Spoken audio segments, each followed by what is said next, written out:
সচিবালয় থেকে শুরু করে রাস্তার ধারে চায়ের আড্ডা সবখানে এই মুহূর্তে সবচেয়ে আলোচিত বিষয় সংস্কার এবং নির্বাচন। আগে সংস্কার তারপর নির্বাচন, নাকি নির্বাচনের পরে হবে সংস্কার, নাকি চলবে সমান্তরালে? রাজনৈতিক দলগুলোকে পৌঁছাতে পারবে ঐকমত্যে? যদি না হয় রাজি, তবে কি হবে পরিণতি? নির্বাচনের পথ কি ক্রমাগত অনিশ্চয়তার দিকে এগিয়ে যাচ্ছে, নাকি জাতীয় ঐকমত্যের সংলাপে খুলবে জট?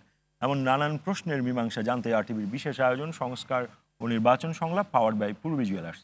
দর্শক, ডিসেম্বর থেকে জুনের মধ্যে আগামী জাতীয় সংসদ নির্বাচন। অন্তর্বর্তী সরকার যখন দৃঢ়তার সঙ্গে এমন ঘোষণা দিচ্ছে, তখন বিএনপি সহ সমমনার রাজনৈতিক দলগুলো অতি প্রয়োজনীয় সংস্কার শেষে ডিসেম্বরের মধ্যে নির্বাচন চাইছে। তবে জুলাই আন্দোলনের নেতৃত্ব দেওয়া ছাত্রদের রাজনৈতিক সংগঠন জাতীয় নাগরিক পার্টি হুঁশিয়ারি, আওয়ামী লীগের বিচার এবং মৌলিক সংস্কার শেষ না হওয়া পর্যন্ত দেশে কোনো নির্বাচন হতে পারবে না।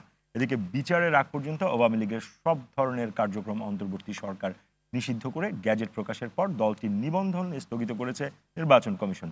অন্যদিকে আওয়ামী লীগকে নিষিদ্ধ করার দাবিতে রাজধানী শাহবাগে সাম্প্রতিক আন্দোলনে দেয়া কিছু স্লোগান এবং জাতীয় সঙ্গীত থামিয়ে দেওয়ার ঘটনা নিয়ে রাজনৈতিক অঙ্গনে শুরু হয়েছে তুমুল বিতর্ক।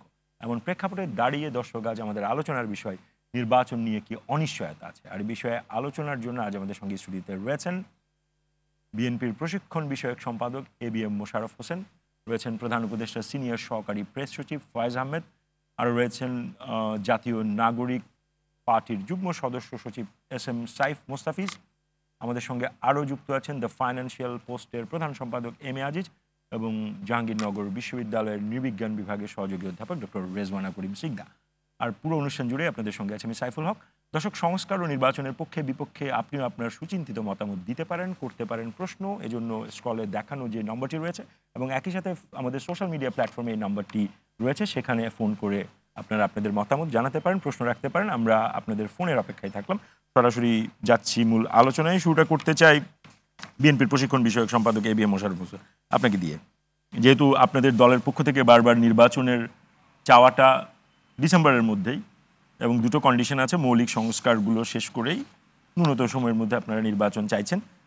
কোন যুক্তিতে, মানে এখন দেশের যে প্রেক্ষাপট, সেই প্রেক্ষাপটে আপনারা যে যুক্তিতে চাইছেন সেটিকে আদৌ সম্ভব কিনা? ধন্যবাদ আপনাকে, ধন্যবাদ আমার সহ আলোচক এবং আরটিভির দর্শক। আপনি দেখবেন বিএনপির পক্ষ থেকে আমরা স্পষ্ট ভাষায় বলেছি যে বাংলাদেশের মানুষের আকাঙ্ক্ষা ধারণ করে খুব দ্রুত, বিশেষ করে ডিসেম্বরের মধ্যে একটা নির্বাচন আয়োজন করার জন্য। এবং আপনি আপনার অবস্থায় মনে হচ্ছে সংস্কার আর নির্বাচন পরস্পর বিরোধী কিনা। না, আমরা বিরোধী মনে করি না। আমরা মনে করি এটা পারস্পরিক সম্পর্কযুক্ত এবং এটা সমান্তরাল চলতে পারে। আর সংস্কার আমরা কি বলেছি, প্রয়োজনীয় সংস্কার। মোশাররফ ভাই, সমান্তরাল যদি চলো, নির্বাচনের সমান্তরাল মানে নির্বাচনের দিনও তার সংস্কার চলবে না। একটা নিশ্চয়ই দেয়ার ইজ এ ডেডলাইন। তো সেই ডেডলাইন পর্যন্ত তো আপনাকে নিশ্চয়ই সংস্কারগুলো হওয়া পর্যন্ত তো অপেক্ষা করতে হবে। এখন আপনি বলবেন সংস্কার একটা, কিন্তু শুধু একটা শব্দ, সংস্কার একটা ব্রড টার্ম। সংস্কার নানাভাবে হতে পারে। আপনার শর্ট টার্ম হতে পারে, মধ্যম টার্ম হতে, মিড টার্ম হতে পারে, আপনার লং টার্ম হতে পারে। এবং আমাদের যে প্রত্যাশা, আমরা দেখেছি রাজনৈতিক দলগুলি, সুশীল সমাজ, বাংলাদেশের মানুষের আকাঙ্ক্ষা, এই সংস্কারগুলি নানা টাইপে আমাদের হতে হবে। যেমন আমরা যে কথাটি বলছি যে নির্বাচনকে অবাধ, সুস্থ, নিরপেক্ষ, গ্রহণযোগ্য করার জন্য যৌক্তিক যেই সংস্কারগুলি দরকার, সেই করে একটা নির্বাচন করা। না, এই যৌক্তিকের সংজ্ঞাই তো বাংলাদেশে যৌক্তিক আমি বলি যৌক্তিক বলি। যেমন আমাদের একটা ভালো নির্বাচন করতে হলে আমাদের কি দরকার? তিনটি দরকার, বেসিক্যালি দরকার। একটা হলো নির্বাচন কমিশন সংস্কার, একটা হলো প্রশাসনিক সংস্কার, আর একটা হলো বিচার বিভাগ সংস্কার। এই তিনটি বেসিক্যালি একটা নির্বাচনের সাথে সম্পৃক্ত। এবং পাশাপাশি অন্যান্য সংস্কার যে আমরা অস্বীকার করছি তা না, সেগুলি চলতে থাকবে। কিন্তু বেসিক্যালি একটি অবাধ, সুস্থ, নিরপেক্ষ নির্বাচনের জন্য এই সংস্কারগুলি আমাদের দরকার। কিন্তু আপনি একটা জিনিস লক্ষ্য করেন, 9 মাস পার হয়ে যাচ্ছে, আপনাকে কি দৃশ্যমান কোনো সংস্কার আমরা দেখতে পাচ্ছি? দেখতে পাচ্ছি না।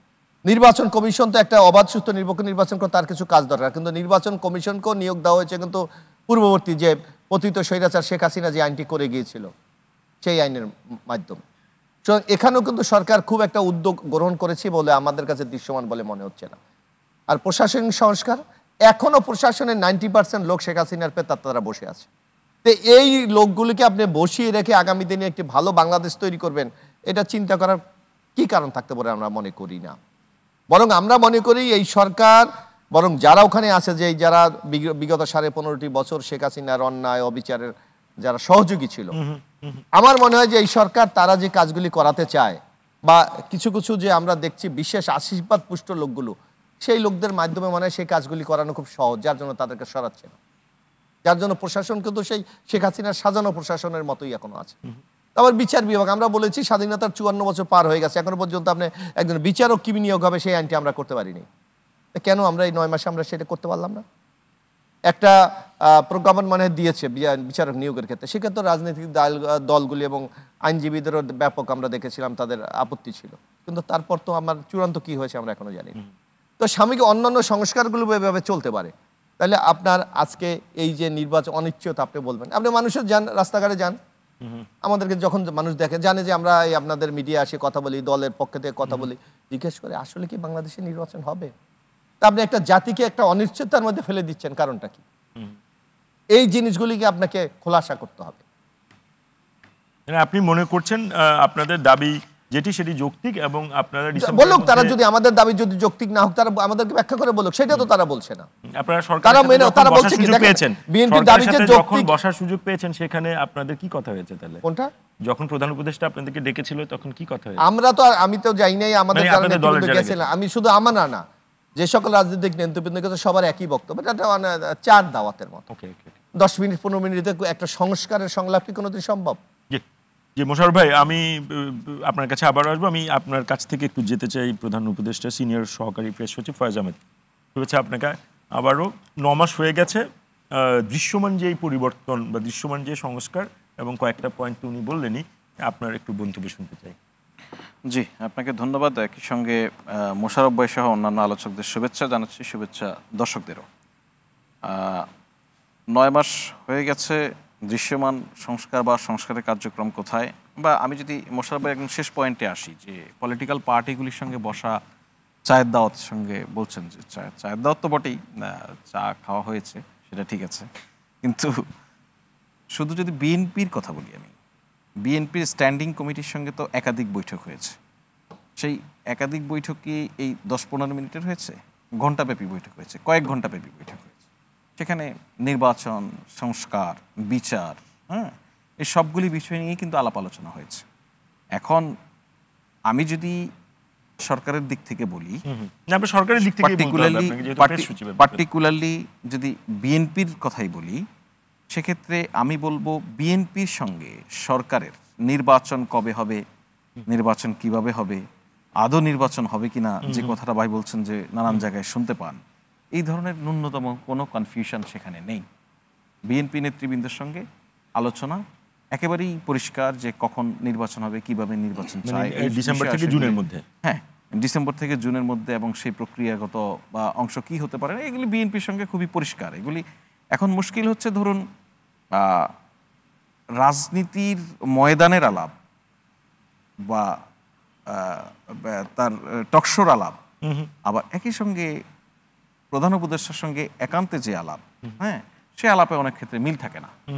যেটা আপনি যদি খেয়াল করেন, প্রধান উপদেষ্টা একটি ইন্টারভিউতে নিজেও বলেছেন যে আমাদের সঙ্গে আলাপ আলোচনা যখন হয় তখন তো সবই ঠিকঠাক দেখি, কোনো তো অসুবিধা কোথাও দেখছি না, আন্ডারস্ট্যান্ডিংয়ে কোথাও গ্যাপ আছে এরকম মনে হয় না, কিন্তু বাহিরের আলাপ যেগুলি শুনি সেগুলি একটু অন্যরকম মনে হয়। এটা হয়তো আমাদের এখানে একটা রাজনৈতিক বাস্তবতা হতে পারে যে ভিতরে যে ধরনের আলাপ আলোচনা হবে, বাইরে গিয়ে আপনি আবারও কনফার্ম করছেন যে নির্বাচন নিয়ে আসলে কোনো অনিশ্চয়তা নাই। নির্বাচন নিয়ে ন্যূনতম অনিশ্চয়তার কোনো জায়গা আমি দেখি সেটা ডিসেম্বর থেকে জুনের মধ্যে। ডিসেম্বর থেকে জুনে মাননীয় প্রধান উপদেষ্টা, এখানে কি আর যদি কিন্তু আছে? যদি কিন্তু সরকার যদি থাকতো বলে দিত, যদি এই হতো, যদি এই হয় না, যদি এই না হয়, কোনো যদি কিন্তু নেই, একদম পরিষ্কার। এবং যদি কিন্তু যে নেই, আমি একটা যদি বলি, একটা যদি হচ্ছে, আমি যদিও সরকারের না, এটা এনসিপির দাবি যে আপনার আওয়ামী লীগের বিচার না হওয়া পর্যন্ত এবং যারা জুলাই হত্যাকাণ্ডের সাথে জড়িত এদের বিচার না হওয়া এবং সমস্ত মানে সংস্কারগুলো যেগুলো আছে সেগুলো না হওয়া পর্যন্ত আসলে দেশে কোনো নির্বাচন। দেখুন, এই এনসিপির এই যে দাবি, এই দাবির অনেকগুলির সঙ্গে কিন্তু বিএনপিরও তেমন কোনো দ্বিমত নেই আসলে। তো শেখ হাসিনার বিচার প্রক্রিয়া শুরু হচ্ছে, আর বিচারের দাবি শেষ হওয়া পর্যন্ত, এই দাবিটা বিচার শেষ হওয়া পর্যন্ত এই দাবিটা কোনো কোনো ক্ষেত্রে একটু লম্বা দাবি হয়ে যায়, কারণ যদি এই দাবিটা কিন্তু যদির দাবি। হ্যাঁ, তো এইটা হচ্ছে এনসিপির দাবি। সরকারের দিক থেকে কিন্তু এনসিপি তো বড় স্টেক হোল্ডার এখন। ডেফিনেটলি এনসিপি বড় স্টেক হোল্ডার, বিএনপি বড় স্টেক হোল্ডার, অন্যান্য এই অভ্যুত্থানে যারা সক্রিয়ভাবে অংশ নিয়েছে, ক্রিয়াশীল সকল রাজনৈতিক দল, হ্যাঁ, গণ অধিকার পরিষদেরা সবাই বড় স্টেক হোল্ডার, কোনো সন্দেহ নেই। সবার মতামতকে সরকার অত্যন্ত গুরুত্ব দিয়ে। আমি বলছি যে বিএনপির সঙ্গে, শুধু পার্টিকুলারলি বিএনপির সঙ্গে, যে কোনো ধরনের কনফিউশন নেই নির্বাচন নিয়ে। ধন্যবাদ ফয়েজ। আমি আবারও আপনার কাছে আসবো। এবারে যেতে চাই জাহাঙ্গীরনগর বিশ্ববিদ্যালয়ের নৃবিজ্ঞান বিভাগের সহযোগী অধ্যাপক ডক্টর রেজওয়ানা করিম স্নিগ্ধা। স্নিগ্ধা, রাজনীতির আলাপে অবশ্যই আসবো, নির্বাচনের আলাপে আসার আগে একটা প্রশ্ন করি, সেটি হচ্ছে সাম্প্রতিক সময়ে আমরা শাহবাগে যে আন্দোলনটি দেখলাম, সেই আন্দোলনে 2-3টে বিষয় আমাদের নজরে এসছে, আপনারও নিশ্চয়ই নজরে এসছে। সেটি হচ্ছে কয়েকটি স্লোগান, এবং স্লোগান যদি আমি স্পষ্ট করে বলি, এরকম স্লোগান আমি বলতে চাচ্ছি না, আপনি নিশ্চয়ই শুনেছেন সোশ্যাল মিডিয়াতে। আর হচ্ছে জাতীয় সঙ্গীত থামিয়ে দেওয়ার মতো ঘটনাগুলো ঘটেছে। এটা আসলে কিসের ইঙ্গিত? আপনাকে অনেক ধন্যবাদ এবং উপস্থিত সকলকে অনেক ধন্যবাদ।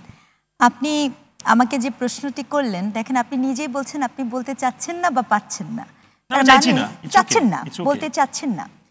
আপনি না বলতে চাইলেও এটা তো একদম চন্দ্র সূর্যের মতো সত্য যে এই মুহূর্তে আপনার পুরো বাংলাদেশের এন্টায়ার পলিটিক্স, এটা খুব দুঃখজনক, কিন্তু পলিটিক্সটা সামাজিক যোগাযোগ মাধ্যম কেন্দ্রিক হয়েছে।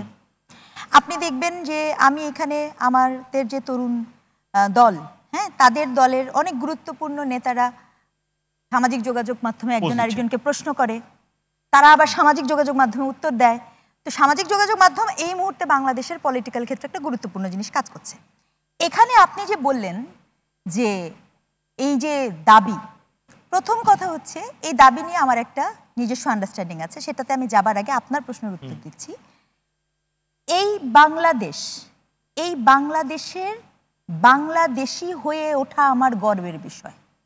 এই দেশটা স্বাধীন হয়েছে, এটা একদম সত্য একটা কথা। 1971 মুক্তিযুদ্ধ অস্বীকার করার কোনো সুযোগ নেই। মুক্তিযুদ্ধে কিছু লোকের অবস্থান পক্ষ বিপক্ষ অস্বীকার করার কোনো সুযোগ নেই। সেই ক্ষেত্রে যখন এই সময় এসে আমি যদি এমন কিছু শুনি বা আমরা যদি এমন কিছু শুনি যেখানে যে কখনো মুক্তিযুদ্ধ হোক এটি চাই নাই সেই বাংলাদেশ তার, তাহলে যাদের সাথে নিয়ে এই স্লোগান দেওয়া হয়েছে এটি তাদের জন্য লজ্জাজনক এবং হতাশাজনক। কারণ তারা ছিল আমাদের প্রত্যাশা, আমি ছিল বলে ফেলেছি, কিন্তু এই প্রত্যাশা ভীষণ রকমের। আপনি দেখবেন পুরো বাংলাদেশ যতবার বিপদে পড়েছে, 71 হোক 90 হোক, বারংবার আমাদের শিক্ষার্থীরা বুক পেতে দিয়েছে। শিক্ষার্থীরা আমাদের লাস্ট বেট, আগামীর প্রজন্ম। কিন্তু দুঃখ যখন আমি শুনি যে আপনি বলছেন যে এটা কার বাংলা, এটা আমার বাংলা, এটা আপনার বাংলা, ওই রিক্সা চালকের বাংলা হতে পারতো, কিন্তু আমাদের বাংলাদেশ হতে পারতো, অনেক স্লোগান হতে পারতো। নয়া রাজনৈতিক বন্দোবস্তের নামে আপনি সেই বস্তা পচা পুরনো, যেটা কিনা একদমই মীমাংসিত একটি সত্য, সেই সত্যকে ধামাচাপা দেওয়ার লক্ষ্যে অন্য একটি পলিটিক্যাল পার্টির ন্যারেটিভকে রিপ্রোডিউস করার সুযোগ করে দিবেন, এটা ভাবা যায় না। জাতীয় সঙ্গীতকে বন্ধ করে দিবেন, এটা ভাবা যায় না। যে জাতীয় সঙ্গীত যদি এখনো কোথাও বাজানো হয়, আমার এবং আপনার দাঁড়িয়ে যাওয়ার কথা।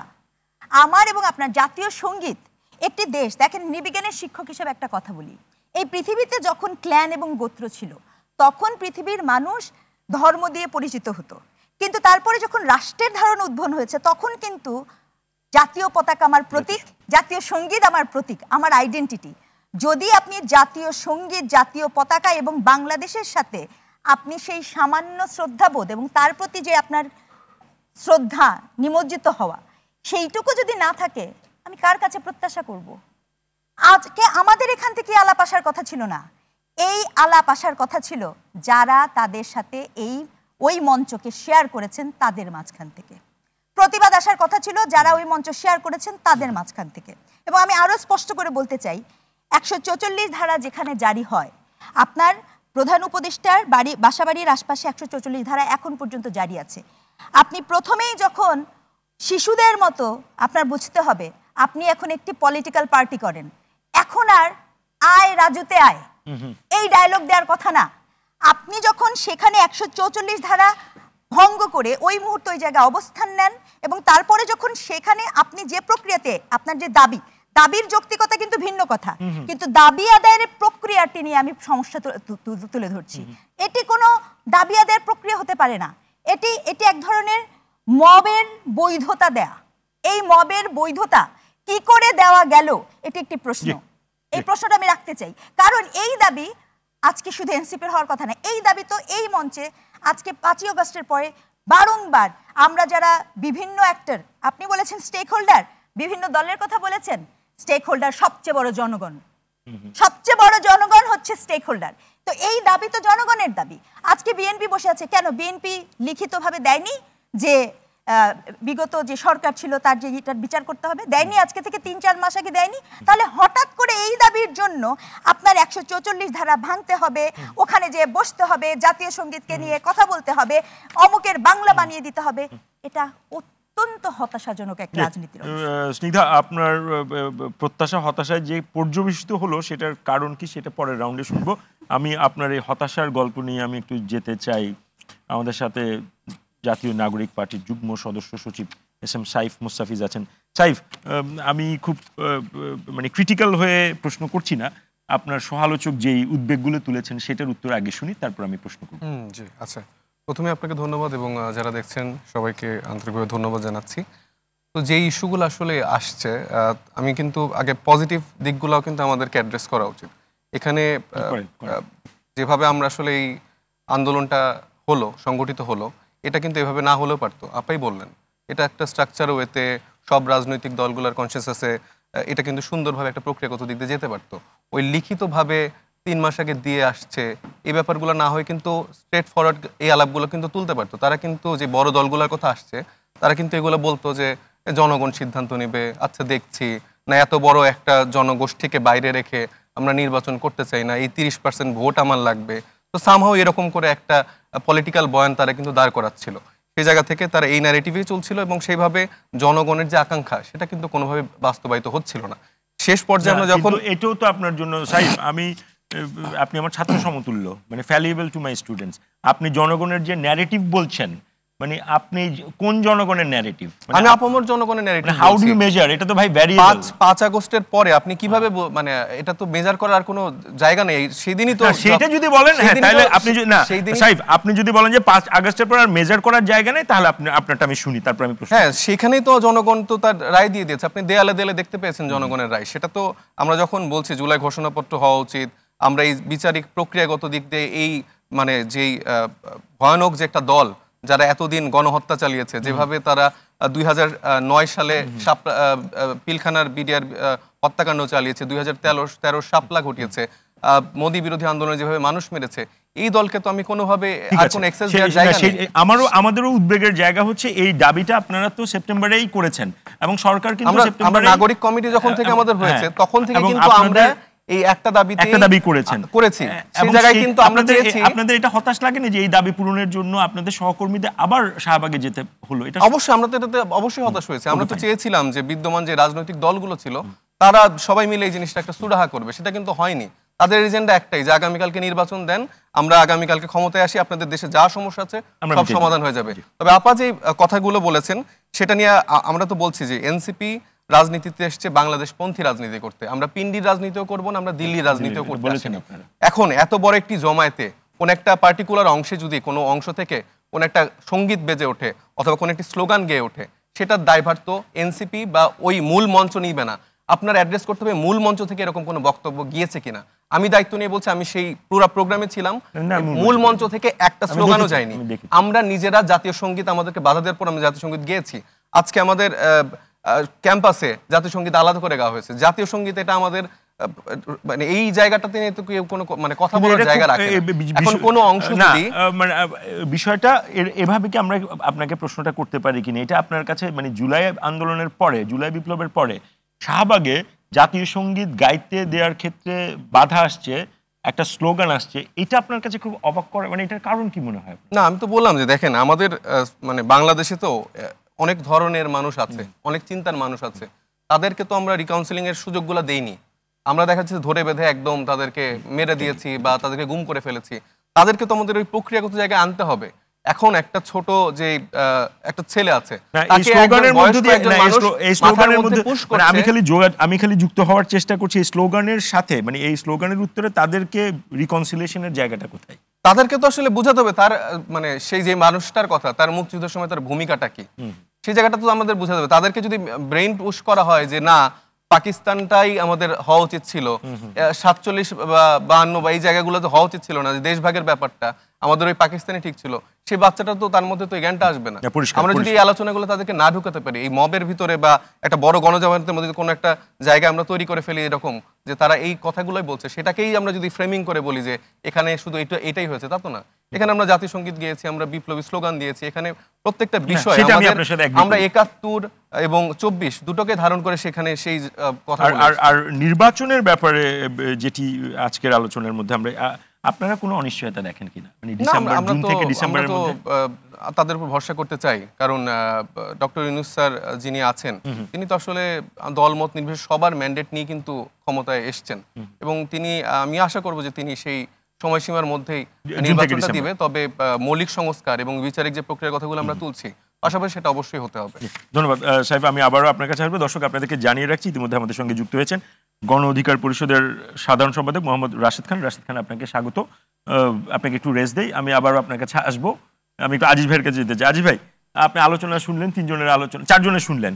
আমি প্রশ্ন করার আগে আপনার রিয়াকশনটা শুনি। ধন্যবাদ আপনাকে। নির্বাচন তো যদি প্রধান উপদেষ্টা তার কথা রাখে তাহলে কোনো সমস্যা নাই, কিন্তু সমস্যা তো তিনি তৈরি করেছেন। কারণ আপনি বলেন তো দেখি, এই যে সংস্কারগুলি কমিশনগুলি করেছে, কোনো রাজনৈতিক দল জানে? করার পরে আলোচনায় ডাকে। ধরেন এই যে আপনার 2013 সালে 5ই ফেব্রুয়ারিতে গণজাগরণ মঞ্চ, সেখানে নায়ক ছিল ইমরান এইচ সরকার, সেখানে ছাত্রলীগ ছিল, সেখানে ব্লগার ছিল এবং বাম ছাত্ররা ছিল। সেখানে সরকার পক্ষ থেকে খাবার সাপ্লাই দেওয়া হয়েছে, নিরাপত্তা দেওয়া হয়েছে। এবারের দেখেন যে এটা হলো 144 ব্রেক করে আপনার হঠাৎ করে আকস্মিকভাবে আপনার জমায়েত করা হলো। এবারে আর থাকলো সব ইসলামিক দলগুলি। আপনি যদি নারী সংস্কার কমিশনে এটা প্রয়োজন ছিল, এখন ওইটা করে ইসলামপন্থীদের খেপাই দিয়েছেন, তারাও যা যোগ করছে। ওখানে আনসারুল্লাহ বাংলা টিমের প্রধানও ওই মিটিংয়ে হাজির ছিল। তো তাহলে আপনি তারপরে শিক্ষকরা আন্দোলন করে প্রেস ক্লাবের সামনে গরম পানি মারেন, আর এখানে গরম পানি না মারে দেখছে হিট স্ট্রোক হইতে পারে, আপনার ঠান্ডা পানি দিয়া তাদেরকে শান্ত করলেন। হয়তো এটা কন্টিনিউ করলে খাবারও দিতেন। অর্থাৎ আমি যেটা বলছি, গণজাগরণ মঞ্চ সরকারের পৃষ্ঠপোষকতায় হয়েছে, এইটাও সরকারের পৃষ্ঠপোষকতায় হয়েছে। অর্থাৎ আমাদের চাপ দাও, আগে কয়ে ফেলছে না। সংস্কার যতটুকু আপনি ইউটিউবে সার্চ দেন, প্রধান উপদেষ্টা বলেছে না, রাজনৈতিক দলগুলি যতটুকু সংস্কারে একমত হয় ততটুকু নিয়েই আমরা নির্বাচনে যাব। যদি একমত না হয় তা নিয়েও আমরা নির্বাচনে যাব। আমরা ওয়েবসাইটে দিয়ে দেব, কে ইয়েস করেছে কে না করেছে জনগণ দেখবে। তো ওনার জায়গায় উনি থাকলেই তো পারেন। এখন ধরেন এই যেটা বলা হচ্ছে, ধরেন এটা 2013 সালের 5 তারিখে ফেব্রুয়ারিতে, সেটা কিন্তু আপনি খেয়াল করে দেখেন যে আপনার জামাতের এক নেতার যাবজ্জীবন হয়েছে, তাকে ফাঁসি দেওয়ার জন্য আইন বদলানো হলো। এবারে দেখেন এই আন্দোলনে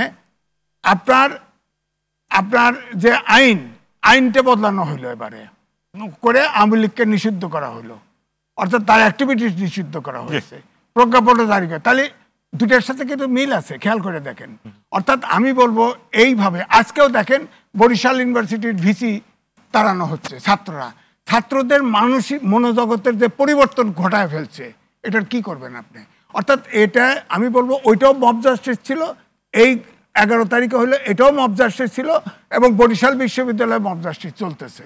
তো সুতরাং এইটা যদি হয়ে যায়, দেশ যদি সব ছাত্ররা ধরেন এনসিপি কয়জন ছিল, এটা সামনে ছিল দিয়ে তো সব এটা তো মূলত জামাত করছে। আবার দেখেন উপদেষ্টা মাহফুজ আলম কিন্তু ঠিকই বলেছে, 71 সালেও যারা গণহত্যা করেছে তারা তো হ্যাঁ পোস্ট আবার সম্ভবত ডিলিট করে ফেলেছে।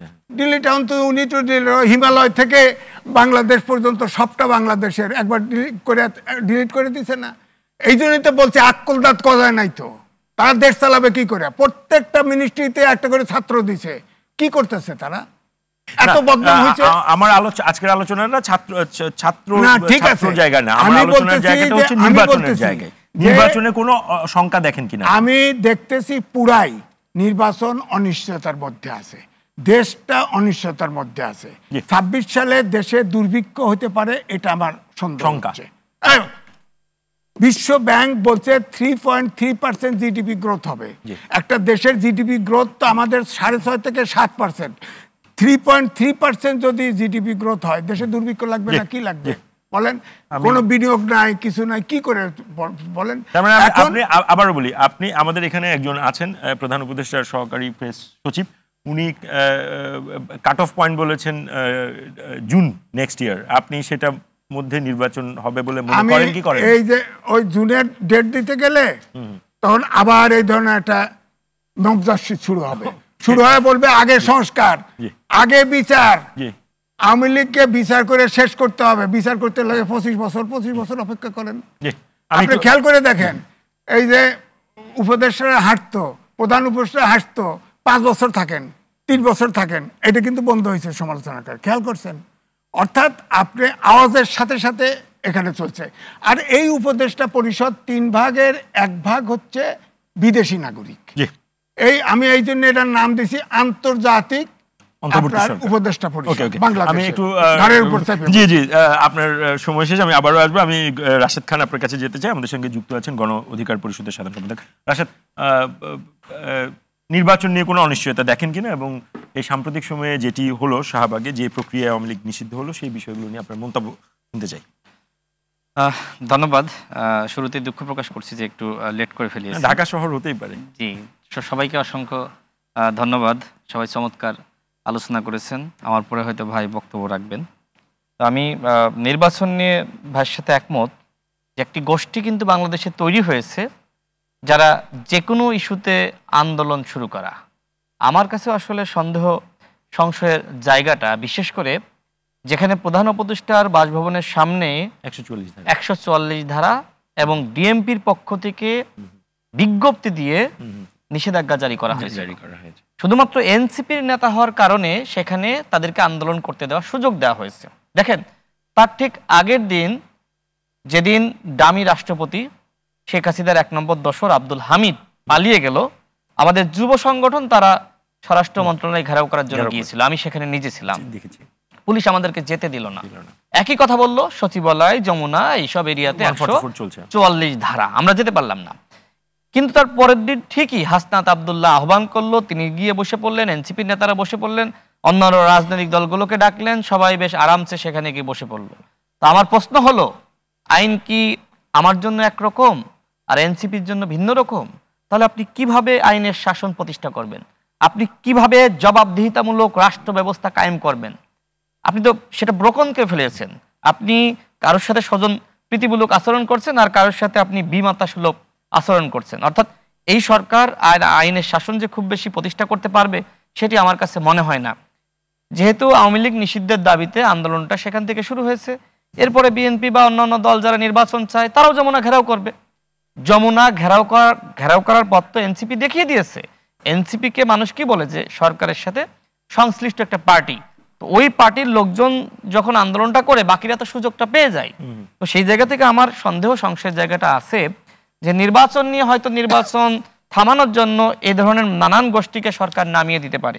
আমি সাহেবের কথা নিয়ে কিছু উত্তর দিই। দেখেন, তিনি যেটি বললেন যে সব রাজনৈতিক দলের ঐক্যমতের ভিত্তিতে যদি এই আওয়ামী লীগের কার্যক্রম নিষিদ্ধ তো হয়নি, কার্যক্রম এটা একটা ভুল মেসেজ যাচ্ছে যে আওয়ামী লীগকে নিষিদ্ধ করা হয়েছে। দেখেন, আমি একটা জিনিস ক্লিয়ার করি, আওয়ামী লীগকে নিষিদ্ধ করা হলে আওয়ামী লীগের কেউ বিদেশে যেতে পারতো না, তাদের সম্পদ বাজেয়াপ্ত হতো, একই সাথে তাদের পাসপোর্ট কিন্তু বাতিল করা হতো, এরকম নানান ধরনের, বা ওই দলে কেউ অন্তর্ভুক্ত হতে পারতো না। এখন নামে মাত্র আওয়ামী লীগের সাংগঠনিক কার্যক্রমে নিষেধাজ্ঞা দেওয়া হয়েছে, যেটি উপদেষ্টা পরিষদের প্রথম বৈঠকের পরে কিন্তু একই কথা বলা হয়েছিল যে বিচারের পূর্বে আওয়ামী লীগ রাজনীতি করতে পারবে না। তো যাই হোক, সাহেব যেটি বললো যে সব রাজনৈতিক দলের ঐক্যমতের ভিত্তিতে এটা হলে ভালো হতো, কিন্তু দলগুলো তো আওয়ামী লীগকে নিষিদ্ধ চাচ্ছিল না। আমি তার কাছেই ফিরে যাই, সেই না চাওয়ার মাপকাঠি কি? জাতীয় সংলাপ, প্রধান উপদেষ্টা সকল দলকে ডাকবেন, ওই যে বলেছে না কে কি চায় আমরা দেখতে চাই, কে কি চায় না দেখতে চাই, তো আপনি দেখলেন না কেন? সেই সুযোগটা আপনি কেন দিলেন না? কারণটা আছে। আপনার প্রশ্নটা আমি সাইফের কাছে পৌঁছালাম। সাইফ, আপনি বিরতির পর নিশ্চয়ই উত্তর দিবেন। দর্শক, সংস্কার ও নির্বাচন সংলাপে নিচ্ছি ছোট্ট বিরতি, আমাদের সঙ্গেই থাকুন, ফিরছি একটু পরে। দর্শক, বিরতির পর আবারও স্বাগত সংস্কার ও নির্বাচন সংলাপে। আপনাদের সঙ্গে আছে আমি সাইফুল হক। আজ আমাদের আলোচনার বিষয় নির্বাচন নিয়ে কি অনিশ্চয়তা আছে। এই অনুষ্ঠানটি আয়োজনে আমাদের সহযোগিতা করেছেন পূর্বী জুয়েলার্স।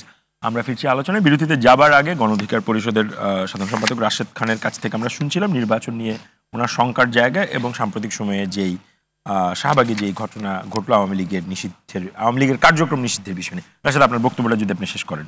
হ্যাঁ জি, আমি আরেকটি বিষয় বলি, সেটি হলো দেখেন, ঠিক 2 দিন আগে আওয়ামী লীগের নিষিদ্ধের দাবিতে সবাই একসাথে আন্দোলন করলো। আমরা আমাদের দলগতভাবে পল্টন মোড় অবরোধ করে আন্দোলন করেছি, এদিকে এনসিপি সহ ইসলামিক আন্দোলন কয়েকটি মধ্যপন্থী দল একসাথে আন্দোলন করেছে। কিন্তু আন্দোলনের যে একটা একতা, একদিনের মধ্যে সেই একতা আবার কিভাবে ভেঙে পড়লো? কারণটা কি? দেখেন, আমরা যেহেতু একজন সেই আন্দোলনে ছিলেন, আপনি কারণটা কি মনে করেন? কারণটা আমি যেটা মনে করি যে এই উপদেষ্টা পরিষদে একজন মানে অ্যানার্কিস্ট পারসন রয়েছে উপদেষ্টা পরিষদে। এক্স্যাক্টলি, সে হলো মাহফুজ আলম। এখনো পর্যন্ত যতটুকু ঐক্য সংহতি ভেঙে পড়েছে, দেখেন, সে কখনো বিএনপিকে নিয়ে সমালোচনা করে আকার ইঙ্গিতে, সে কখনো একটি নতুন দল নামে গণ অধিকার পরিষদকে সমালোচনা করে, সে আবার জামাতকে নিয়ে সমালোচনা করে। উপদেষ্টা পরিষদে তিনি শপথ নিয়েছেন। শপথ নিলে কি হয়? রাগ ক্ষোভের বশীভূত হয়ে কোনো সিদ্ধান্ত নেওয়া যায় না, কোনো কথা বলা যায় না। তার শপথ তিনি ভঙ্গ করেছেন, তার মানে ওই পদে নৈতিকভাবে তিনি আর থাকতে পারেন না।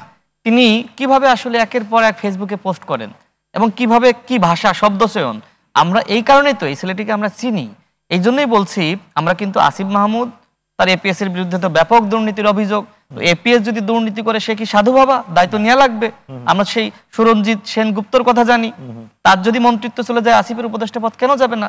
দ্বিতীয়ত, মাহফুজ আলম যেহেতু শপথ ভঙ্গ করেছে এবং সে বিতর্ক একের পর এক সৃষ্টি করছে, তারও এই পদে থাকার দায়িত্ব নেই। এই সরকারের আমরা মনে করি নিরপেক্ষতার ঘাটতি হয়েছে। এই জন্য আমরা বারবার বলছি এই 2 জন ছাত্র উপদেষ্টা পদত্যাগ করা উচিত। আরেকটা কথা, যেটি জাতীয় সঙ্গীত নিয়ে এসেছে, যে জাতীয় সঙ্গীত কারা গাইতে দেয়নি। আমার বন্ধু সাহেব যেটা বললো যে তাদেরকে জাতীয় সঙ্গীত গাইতে বাধা দেওয়া হয়েছে। আমার প্রশ্ন হলো, আপনারা এই কথা বলছেন, আপনাদের অসংখ্য নেতা কর্মীরা, নারী নেত্রীরা এগুলো লিখতেছে, সেই তারা কারা? আপনারা তো আমার কাছে মনে হচ্ছে জামাত শিবিরকে ইঙ্গিত করছেন, কিন্তু আমার জানা মতে, আমার কাছে যে তথ্য আছে, জামাত শিবিরকে সেখানে আপনারা ডেকেছেন, ইসলামী আন্দোলনকে ডেকেছেন, প্রত্যেকটা দলকে ডেকেছেন, আমাদেরকেও ডেকেছিলেন। আমাদের কথা হলো, একটি আলাপ আলোচনা ছাড়া হুটহাট করে কেউ ডাকলে তো একটা পার্টি যেতে পারে না। আপা যেটি বললেন যে একটি পার্টি তো হুটহাট সিদ্ধান্ত নিতে পারে না।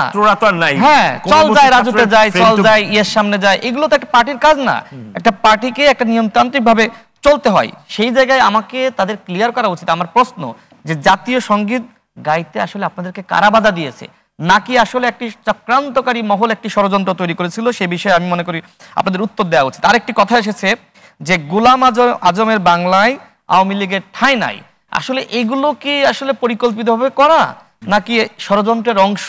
সেইগুলো কিন্তু আপনাদেরকে খতিয়ে দেখতে হবে, দায়টাও আপনাদের নিতে হবে। কারণ কি, সবাইকে কিন্তু আপনারা ডেকেছেন। দেখেন, এই অনুষ্ঠানে আপনি আমাকে ডেকেছেন, রাস্তায় যদি আমি অ্যাক্সিডেন্ট করতাম, কিছুটা হইলেও মানুষের কাছে একটা দায় আপনার কাছে যেত, আপনার অনুতপ্ত বোধ লাগতো।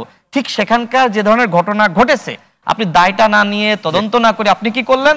আপনি জামাত শিবিরের বিরুদ্ধে আপনি নিষেধাজ্ঞা শুরু করলেন। আজকে সমাবেশটা দেখেছেন, এনসিপির কার্যালয়ের সামনে সমাবেশটা, কিন্তু আমি রাস্তাতে একজন বড় একজন নেতার সাথে একটা বৈঠক ছিল, আমি সেখানে গিয়েছিলাম, ফিরতে এই জন্যই লেট হয়েছে।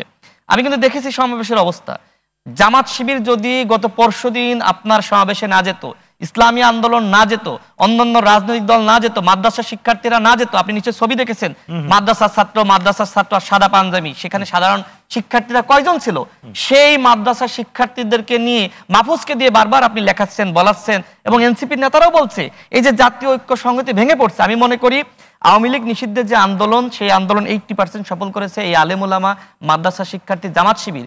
যাদেরকে ডেকে আপনি 2 দিন আগে আন্দোলনটা সফল করালেন, তাদেরকে আবার গালি দিচ্ছেন কেন? কারণটা হলো আপনি কৃতিত্ব নিতে চান। প্রধান উপদেষ্টা সহ অন্য উপদেষ্টারা বোঝাইতে চায় যে এই আন্দোলনটা এনসিপির নেতৃত্ব হয়েছে এবং সেই কৃতিত্ব তারা নেওয়ার জন্য জামাত শিবিরকে নিষেধগার করছে, আমাদের করছে, তাদের করছে। কিন্তু দেখেন, একটা জনদাবি ছিল আওয়ামী লীগকে নিষিদ্ধ করে, এটি মানতে হবে। কারণ যেহেতু আওয়ামী লীগ গণহত্যা চালিয়েছে, 2000 মানুষ শহীদ হয়েছে, যারা আন্দোলনে ছিল তারা কেউ কোনোভাবে বলতে পারে না যে বাংলাদেশে আওয়ামী লীগ রাজনীতি করতে পারে। সর্বশেষ আরেকটি কথা 30 সেকেন্ডে শেষ করি। মব জাস্টিসের কথা বলেছে, আমি বলবো মব জাস্টিস না, এটা মব ইনজাস্টিস। ছাত্রদেরকে এখন পড়ার টেবিলে ফিরতে হবে, অন্যথায় বাংলাদেশে ডাক্তার তৈরি হবে না, ইঞ্জিনিয়ার তৈরি হবে না, গবেষক তৈরি হবে না, লেখক তৈরি হবে না, শিক্ষক, সাংবাদিক কোনো কিছু তৈরি হবে না। সবাই এখন নেতা হইতে চায়, হ্যাডামগিরি দেখাইতে চায়। এত নেতা দিয়ে আপনি কি করবেন? নেতাদের যদি দক্ষ জনবল না থাকে, নতুন রাষ্ট্র কি আপনি তৈরি করতে পারবেন? প্রধান উপদেষ্টা একটি বারের জন্য এখনো পর্যন্ত বলে নাই বাবারা আন্দোলন করেছো, দেশ স্বাধীন করেছে, ঘরে যাও, ঘরে ফিরে যাও, পড়ার টেবিলে ফিরে যাও, পড়ো, ডাক্তার হও, ইঞ্জিনিয়ার হও। তার কি জাতির অভিভাবক হিসেবে এই দিক নির্দেশনা দেওয়া দরকার ছিল না? ধন্যবাদ আপনাকে, অনেকগুলো প্রসঙ্গ আপনি তুলেছেন। আমি আবারও মোশাররফ হোসেন আপনার কাছে আসতে চাই। অনেকগুলো প্রসঙ্গ প্রথম রাউন্ডে আলোচিত হয়েছে এবং যেখানে যে প্রসঙ্গটি নিয়ে আমি একটু আপনার কাছে আসতে চাই, আমাদের ফয়েজ আহমেদ উনি নিশ্চিত করছেন, যেহেতু উনি প্রধান উপদেষ্টার সহকারী প্রেস সচিবের দায়িত্বে আছেন, আমরা ধরে নিচ্ছি এটি সরকারেরই বক্তব্য যে আসলে নির্বাচন নিয়ে কোনো অনিশ্চয়তা নেই। তাহলে বিএনপি বারংবার ডিসেম্বর নাগাদ এই চাওয়াটা ঠিক এই মুহূর্তের স্পিরিটের সাথে কতখানি গেল বা সাংঘর্ষিক? না, আপনি যে কথাটি বললেন, আমরা কিন্তু আশ্বস্ত হতে চাই। কারণ হয়েছেন না, আমি হতে চাই, হতে চান, আমরা কিন্তু হতে চাই। কারণ আমরা কি বলেছিলাম আপনার স্পষ্ট মনে আছে, এখানে ফয়েজ সাহেবেরও মনে থাকার কথা। জি, আমাদের দলের ভারপ্রাপ্ত চেয়ারম্যান স্পষ্ট বলেছে ডক্টর ইউনূসকে কোনোভাবে ব্যর্থ হতে দেওয়া যায় না। ডক্টর ইউনূস যদি ব্যর্থ হয় তাহলে বাংলাদেশ ব্যর্থ হবে। এবং আপনি লক্ষ্য করছেন যে স্টার্টিং থেকে আমরা বিএনপি কিভাবে সকল কাজে আমরা সহযোগিতা দিয়ে যাচ্ছি। এবং এখানে ফয়েজ সাহেব নিশ্চয় স্বীকার করবেন, এই সংস্কার নিয়ে নানা কথা উঠছে, কিন্তু এখন পর্যন্ত ডকুমেন্টারি সংস্কার একমাত্র বিএনপি সাবমিট করেছে।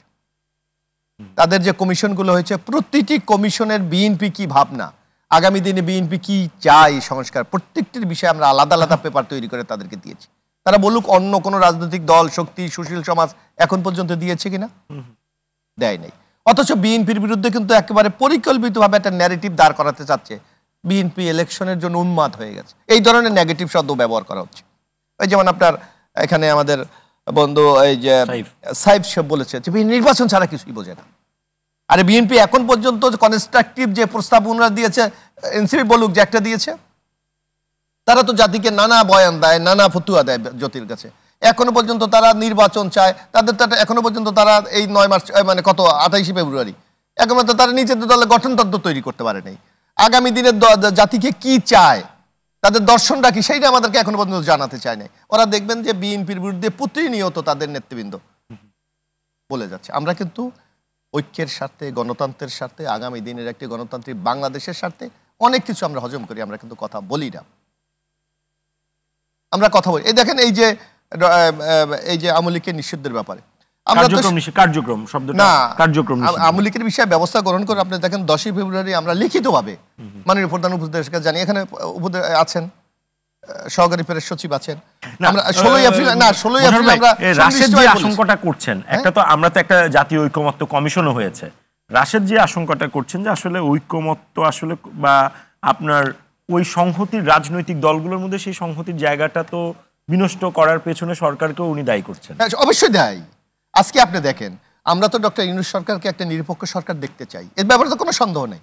কিন্তু আপনার মনে আছে যে ডক্টর ইউনূস সাহেব যখন বিদেশে ছিলেন উনি বললেন ছাত্রদের একটা রাজনৈতিক শক্তি আসছে, তাহলে উনি জানতেন, তাহলে উনি তো সবাইকে নিরপেক্ষভাবে দেখবেন।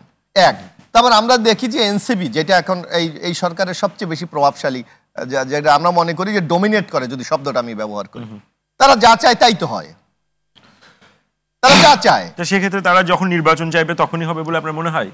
এখন এর জন্যই তো আপনি অনিশ্চয়তা শব্দটা আপনি কেন ব্যবহার করছেন? তারা কি বলছে, শেখ হাসিনার যতদিন বিচার না হবে, আওয়ামী লীগের যতদিন বিচার হবে না হবে ততদিন পর্যন্ত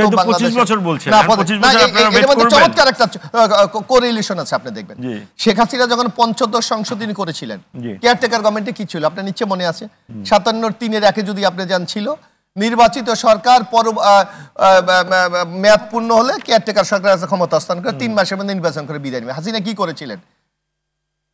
নির্বাচিত সরকার পরবর্তী নির্বাচিত সরকারের ক্ষমতা, যদি এই নির্বাচন যদি আগামী 100 বছরও নয় তত পর্যন্ত শেখ হাসিনা প্রধানমন্ত্রী থাকবেন। এখন তারা শেখ হাসিনার পথে হাঁটছেন, বলছে যতদিন পর্যন্ত বিচার না হবে, যতদিন আওয়ামী লীগ নিষিদ্ধ না হবে ততদিন পর্যন্ত বাংলাদেশে নির্বাচন হবে না। তো সুতরাং অনিশ্চয়তা দেখেন না আপনি নিশ্চয়তা দেখেন, আপনি নিজেই আমি আপনার কনসার্নগুলো আমি একটু ফাইজ আপনার কাছ থেকে শুনতে চাই। প্রথম কথা হচ্ছে রাশেদ যেটি বলেছেন সরকারের নিরপেক্ষতা নিয়ে প্রশ্ন আসছে, উনি প্রশ্ন তুলেছেন, সেটি নিয়ে আপনার একটু মন্তব্য শুনতে চাই। এবং এই যে রাজনৈতিক দলগুলোর মধ্যে যে সংহতি বা সৌহার্দ্যপূর্ণ জায়গা বা ঐক্যমতের যে জায়গাটা, সেইটা সামহাও নষ্ট হওয়ার পেছনে সরকারকে উনি দায়ী করছেন, আপনার কাছে কিছু শুনতে চাই। জি, আপনাকে ধন্যবাদ। আমি একটু আজিজ ভাইয়ের বক্তব্যের একটু রিপ্লাই যদি থাকে কিছু বলেন। প্রথম কথা হচ্ছে যে দেখুন, আপনি কিসের উপর দাঁড়িয়ে কথা বলবেন? আপনি আওয়ামী লীগ একটি ফেসিবাদী ব্যবস্থাকে টিকিয়ে রাখার জন্য যেই উপলক্ষ, যেই প্রসঙ্গ এখানে সৃষ্টি করেছে, সেটার উপর দাঁড়িয়ে কথা বলবেন কিনা এটা সিদ্ধান্ত নিতে হবে। আমি অন্য কোনো আলোচনা যাচ্ছি না, শুধু আনসারুল্লাহ বাংলা টিম আপনি দেখেছেন এসেছে। আপনি কি 5 আগস্ট পরবর্তী বাংলাদেশের সংবাদপত্রে অনুসন্ধানী প্রতিবেদন দেখেননি যে আনসারুল্লাহ বাংলা টিম বলে কিছু ছিল না? সেটা আওয়ামী লীগের তৈরি, সেটা মিন্টু রোডে বসে তৈরি করা হয়েছে। তাহলে আপনি কেন সেটাকে দিয়ে এখন একটা বিষয়কে জাস্টিফাই করার চেষ্টা করছেন? আপনি মব জাস্টিস বলে এমন এক অবস্থা তৈরি করছেন, এমন এক অবস্থাকে বোঝাচ্ছেন যে সকল প্রতিবাদ, সকল আন্দোলন, সকল দাবি সবই মব। আপনার বিবেচনায় তাহলে 5 আগস্টই একটা মব, সেভাবে যদি বলেন। সব বাদ দিলাম, আজিজ ভাই একটি কাগজের সম্পাদক। আজিজ ভাই কেন অহেতুক একদমই ভিত্তিহীন তথ্যের উপরে বলবেন যে উপদেষ্টা পরিষদের 1/3 বিদেশি নাগরিক? একজনও প্রমাণ করেন আপনি? একজন? আপনি তো ওই আওয়ামী লীগের যে এই টিম তৈরি হয়েছে, এই টিমের বানানো ভিডিও ফেসবুকে দেখে সেটার ভিত্তিতে 11 জন আছে। একজন আপনি প্রমাণ করেন? 11 জন আপনাকে বললাম, আমার বাসায় বাস করে। আপনি আমেরিকান সিটিজেন, আমেরিকান সিটিজেন, আমার বিল্ডিং এ বাস করে। আমি নাম উল্লেখ করতে চাই না। আরে সংবিধান মুক্তিযুদ্ধ করে দেশ স্বাধীন হয়েছে, সংস্কার কমিশনের প্রধান হচ্ছে আমেরিকান সিটিজেন। আমি আপনাকে বললাম যে আপনি উপদেষ্টা পরিষদের 1/3 বিদেশি নাগরিক। করলাম, দেশ স্বাধীন করলাম আমেরিকান সিটিজেন। সেইটা এখানে দুটো বিষয়, উপদেষ্টা পরিষদের যারা আছে পূর্ণমন্ত্রী মর্যাদায়, তাদের 1/3 আপনি ডক্টর মোহাম্মদ ইউনূসই আমেরিকান সিটিজেন, প্রমাণ করুক, উনি ক্লিয়ারিফাই করুক। আজিজ ভাই, আমি আপনাকে বলি, আপনি তো একটা কাগজের সম্পাদক, আপনি এই বিষয়গুলি নিয়ে লেখেন না, প্রমাণ করেন। একজন উপদেষ্টাকে আমি বলি, আমাকে একটু শেষ করতে হলে দায়িত্ব নিয়ে একজন উপদেষ্টাকে দিয়ে আপনি প্রমাণ করেন যে উনি বিদেশি নাগরিক, সেটা নিয়ে আসেন ব্ল্যাক এন্ড হোয়াইট। শুধুমাত্র আওয়ামী লীগের তৈরি করা এক বয়ানের উপর আলাপ করাটা উচিত না। না, আমি তো নাম বললাম। আমি আপনাকে আমি আপনাকে শেষ করি, আপনি শেষ করেন। একজন বিদেশি নাগরিক বা প্রবাসী বাংলাদেশি যিনি এখানে আমাদের সংস্কার কার্যক্রমে যুক্ত হতে পারবেন না, এটা বলার মধ্য দিয়ে আমাদের যে কোটি কোটি প্রবাসী রয়েছে, ডায়াসপোরা কমিউনিটি রয়েছে, সেটাকে আমরা অবজ্ঞা করছি, অপমান করছি। কেন? আমার যেই নাগরিকরা আওয়ামী লীগ যে ফেসিজম তৈরি করেছে, এখানে বহু জ্ঞানী গুণী মানুষ টিকতে না পেরে চলে গেছে না? তাদের জ্ঞান নিতে কি আমাদের কোনো অসুবিধা আছে?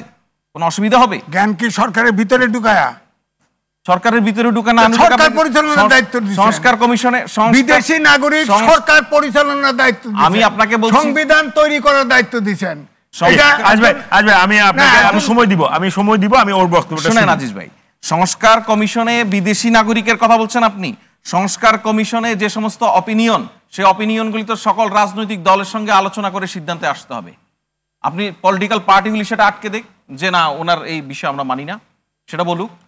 বিষয়টা হচ্ছে যে আমি আপনার আজিজ ভাইকে আপনার ধোলাই এবং সেলাই শেষ, এখন বাকিটাতে আসেন। সিরিয়াস ক্রিটিসিজমে আসেন। এই সরকার ক্রিটিসিজমকে অপছন্দ করে না। রাশেদ যেটা বলছিলেন যে সরকারের নিরপেক্ষতা নিয়ে তিনি প্রশ্ন তুলেছেন, যদি আপনাদের কাছে কোনো কারণে মনে হয় সরকারের কোনো অংশে কোনো ত্রুটি হয়, সরকার সেটাকে ওয়েলকাম করে আপনারা সে আলোচনা করেন, অসুবিধা নেই। কিন্তু দুর্ভাগ্য হচ্ছে আমরা আওয়ামী লীগের তৈরি একটা এ টিম আছে, সেই এ টিম কি ভিডিও বানাচ্ছে, ফেসবুকে ছাড়ছে, সে সমস্ত প্রোপাগান্ডার উপরে দাঁড়িয়ে যদি কথা বলি, আমরা যদি এখন ওই যে কল্যাণপুরে কতগুলি নিরীহ মানুষকে গুলি করে মেরে জঙ্গি বলে চালিয়ে দিয়েছে, এখন যদি আপনি আপনার আলোচনার সুবিধায় সেই পরিবারের, সেই ওই যাদেরকে জঙ্গি বলে মারা হয়েছে, সেই পরিবারের একজন মানুষ আসলে আপনার এখন সুবিধা হচ্ছে, আপনি বলে দিলেন জঙ্গির পরিবারের লোক এসেছে, এটা উচিত হবে না। ফ্যাক্ট নিয়ে আসতে হবে। আপনি মানে পলিটিশিয়ানের ডিসকাশন আর সাংবাদিকতা তো আপনার কাছ থেকে আমরা শিখবো। আপনি যখন বলবেন ফ্যাক্ট নিয়ে বলতে হবে, যে আপনি উপদেষ্টা পরিষদের 1/3 বলছেন, একটা পাবলিক স্টেটমেন্ট করছেন, সেই প্রমাণ কই? আপনি সেই প্রমাণ দিতে পারবেন না। আমি আপনাকে রিকোয়েস্ট করব, নাম বলি এখন, আমি নাম বলে দেই, আপনি 11 জনের নাম বলবো। আমার বিল্ডিং এ বিদেশি নাগরিক আছে, সেই সরকারের মধ্যে আছে, আমার বিল্ডিং এ আছে। আপনি নাম বলেন, আপনি রিপোর্ট নাম বলেন, এগুলো প্রমাণ করেন, বলেন না সংবিধান সংস্কার বলেন। এই দেশ মুক্তিযুদ্ধ করে কত বিপর্যয় ডেকে নামের ওই তার কেন দিলেন? আপনার সময় আমি দিব, ফয়েজ আপনি শেষ করুন। আমি প্রত্যাশা করব যখন আমরা কোনো এরকম আপনার রাউন্ডে আপনি 11 জনের নাম আপনি বলেন, আমি সেই সময় আপনাকে দেব। ফয়েজ, আপনার কাছে আমার আরেকটা কুইক প্রশ্ন আছে, সেটি হচ্ছে 144 ধারা, যেটি রাশেদ তুলেছেন, ডক্টর স্নিগ্ধও তুলেছেন। এই সুযোগটা এনসিপি বা যারা করেছে তারা পেল কিভাবে? এই সুযোগটা তো একটা আন্দোলন করে সামনে এসেছে, তাদেরকে পুলিশ যতটুকু থামানো যায় থামানো হয়েছে। এখন আপনি যদি প্রত্যাশা করেন সেখানে গুলি করবে কি? না, আমি প্রত্যাশা করছি না। যদি যারা আন্দোলন করছে তাদেরকে যতটুকু ঠেকানো যায় ঠেকানো গিয়েছে, সেখানে যদি তারা আরো ধরেন, আমি একদম সোজা বাংলায় বলি ফয়েজ, এই জিনিসটা ধরেন বিএনপি 144 ধারা ভাঙছে, রাশেদের দল 144 ধারা ভাঙছে, সেখানে একই ট্রিটমেন্ট হইতো কিনা সেই প্রশ্ন। রাশেদের দল যে সচিবালয়ের উদাহরণ দিয়েছে, সচিবালয়ের ভিতরে ঢুকতে দেয়নি, ওনারা যেই পর্যন্ত একটা পর্যায় পর্যন্ত আটকানো হয়েছে এখানে নিষেধ বলে। যখন শাহবাগ থেকে এনসিপি শুধু নয়, অন্যান্য জনতা যখন যমুনার দিকে আসছিলেন, সে সময় তাদেরকে তখন আটকানো হয়েছে যে আপনারা এদিকে যেতে পারবেন না। আপনি এটাই তো পানির কথা বলছেন, আপনি বলছেন যে এক দলকে ঠান্ডা পানি দেওয়া হচ্ছে সিটি কর্পোরেশনের। এখন দেখেন আজিজ ভাই, আমি যদি সেট হয়ে যাই আমি এই বলবো, আর কোনো বিষয়ের দিকে আমি তাকাবো না, কি আসছে সত্য মিথ্যা আমার দরকার নেই। সিটি কর্পোরেশন থেকে তো বলা হয়েছে সেই পানির বিষয়ে, যখন বেগম জিয়া দেশে ফিরেছেন সেদিনও তো বিএনপির যে সমস্ত নেতাকর্মী জড়ো হয়েছেন এয়ারপোর্টের সামনে, তাদেরকেও এই পানি ছেটানো হয়েছে। বিকজ হিটওয়েভ, ঢাকা উত্তর সিটি কর্পোরেশন এই মেশিনটা ইন্ট্রোডিউস করেছে। নগরের কোন জায়গায় যদি হিটওয়েভ চলাকালে টার্মিনাল, বাজার, মানুষের এরকম জায়গায় এই পানি ছেটানো হবে, সেই মেশিনটা কি ইউজ করতে দিবেন না? দেশে কি এই সভ্যতাগুলি কি ইন্ট্রোডিউস হলে খুব অসুবিধা হয়ে যাবে? এখন কথা হচ্ছে, আপনি এই জমায়েতে ওই পানি ছিটাচ্ছে এটা দেখেছেন, এটা নিয়ে প্রথমে আপনার সন্দেহ তৈরি হয়েছে, আপনি বলেছেন, এরপরে যখন সিটি কর্পোরেশন একটা ব্যাখ্যাও দিয়েছে সেটাকে আপনি আর ইগনোর করছেন আপনার বলার সুবিধার্থে। এখানে আমি জাস্ট 30 সেকেন্ডে বলি, এর একটা কারণ আছে, এই দোষ আপনার না। এর দোষটা হচ্ছে দীর্ঘদিন ধরে আমরা সরকার বা সরকারের অর্গানগুলিকে এমন এক ব্যবস্থায় দেখতে অভ্যস্ত যারা মিথ্যাই বলতো। এর ফলে যখন কোনো সত্য সরকারের দিক থেকে, অথরিটির দিক থেকে আসে, সেটাকে আমরা বিশ্বাস করতে পারছি না। এই বিশ্বাস তৈরিতে সময় লাগবে আসলে। ধন্যবাদ ডক্টর স্নিগ্ধা, আপনি মনে হয় অনেক কিছু বলার জন্য রেডি হয়ে আছেন। প্রশ্ন করি আবারও, প্রশ্নটা হচ্ছে, এটা আপনার মনে হয় কিনা সরকারের তরফ থেকে এই রাজনৈতিক দলগুলোর মধ্যে যে ঐক্যটা হচ্ছে না, এটা সামহাও সরকারই চাইছে না, এই আশঙ্কাটা আপনি ভ্যালিড মনে করেন? না, দেখুন, একটা বাংলাদেশের মানুষের, আমি পুরো বাংলাদেশ বলছি, হ্যাঁ, একটা জিনিস কি মানুষ ভুল থেকে শিখে, আর বাংলাদেশের রাজনৈতিক দলগুলোর ক্ষেত্রে তারা ভুলটা বারবার করে। মানে আপনি হিস্টোরিক্যালি দেখবেন, আমি আপনাকে এক্সাম্পল দিচ্ছি, মানে একদম আপনি খেয়াল করে দেখবেন, আপনাদের নিশ্চয়ই ফখরুদ্দিন মঈনুদ্দিনের সরকারের কথা মনে আছে, তো ওনাদের আবার ওয়েলকামিংটা দারুণ ছিল। মানে মানুষ রাস্তায় টাকা ব্যাগ রেখে চলে যেত, গাড়ি রেখে চলে যেত, দুর্নীতি ধরে নিচ্ছে, তামিল সিনেমার মতো। হ্যাঁ, এখন তাদেরকে শেষমেশ কি করে কিন্তু আমাদেরকে মানে এই ইলেকশনের জন্য কিন্তু পুশ করতে হলো। আর খেয়াল করে দেখেন, ওটা কিন্তু এরকম হলো না যে নিজেই সে একটা ইলেকশন দিয়ে দিচ্ছে, নাই।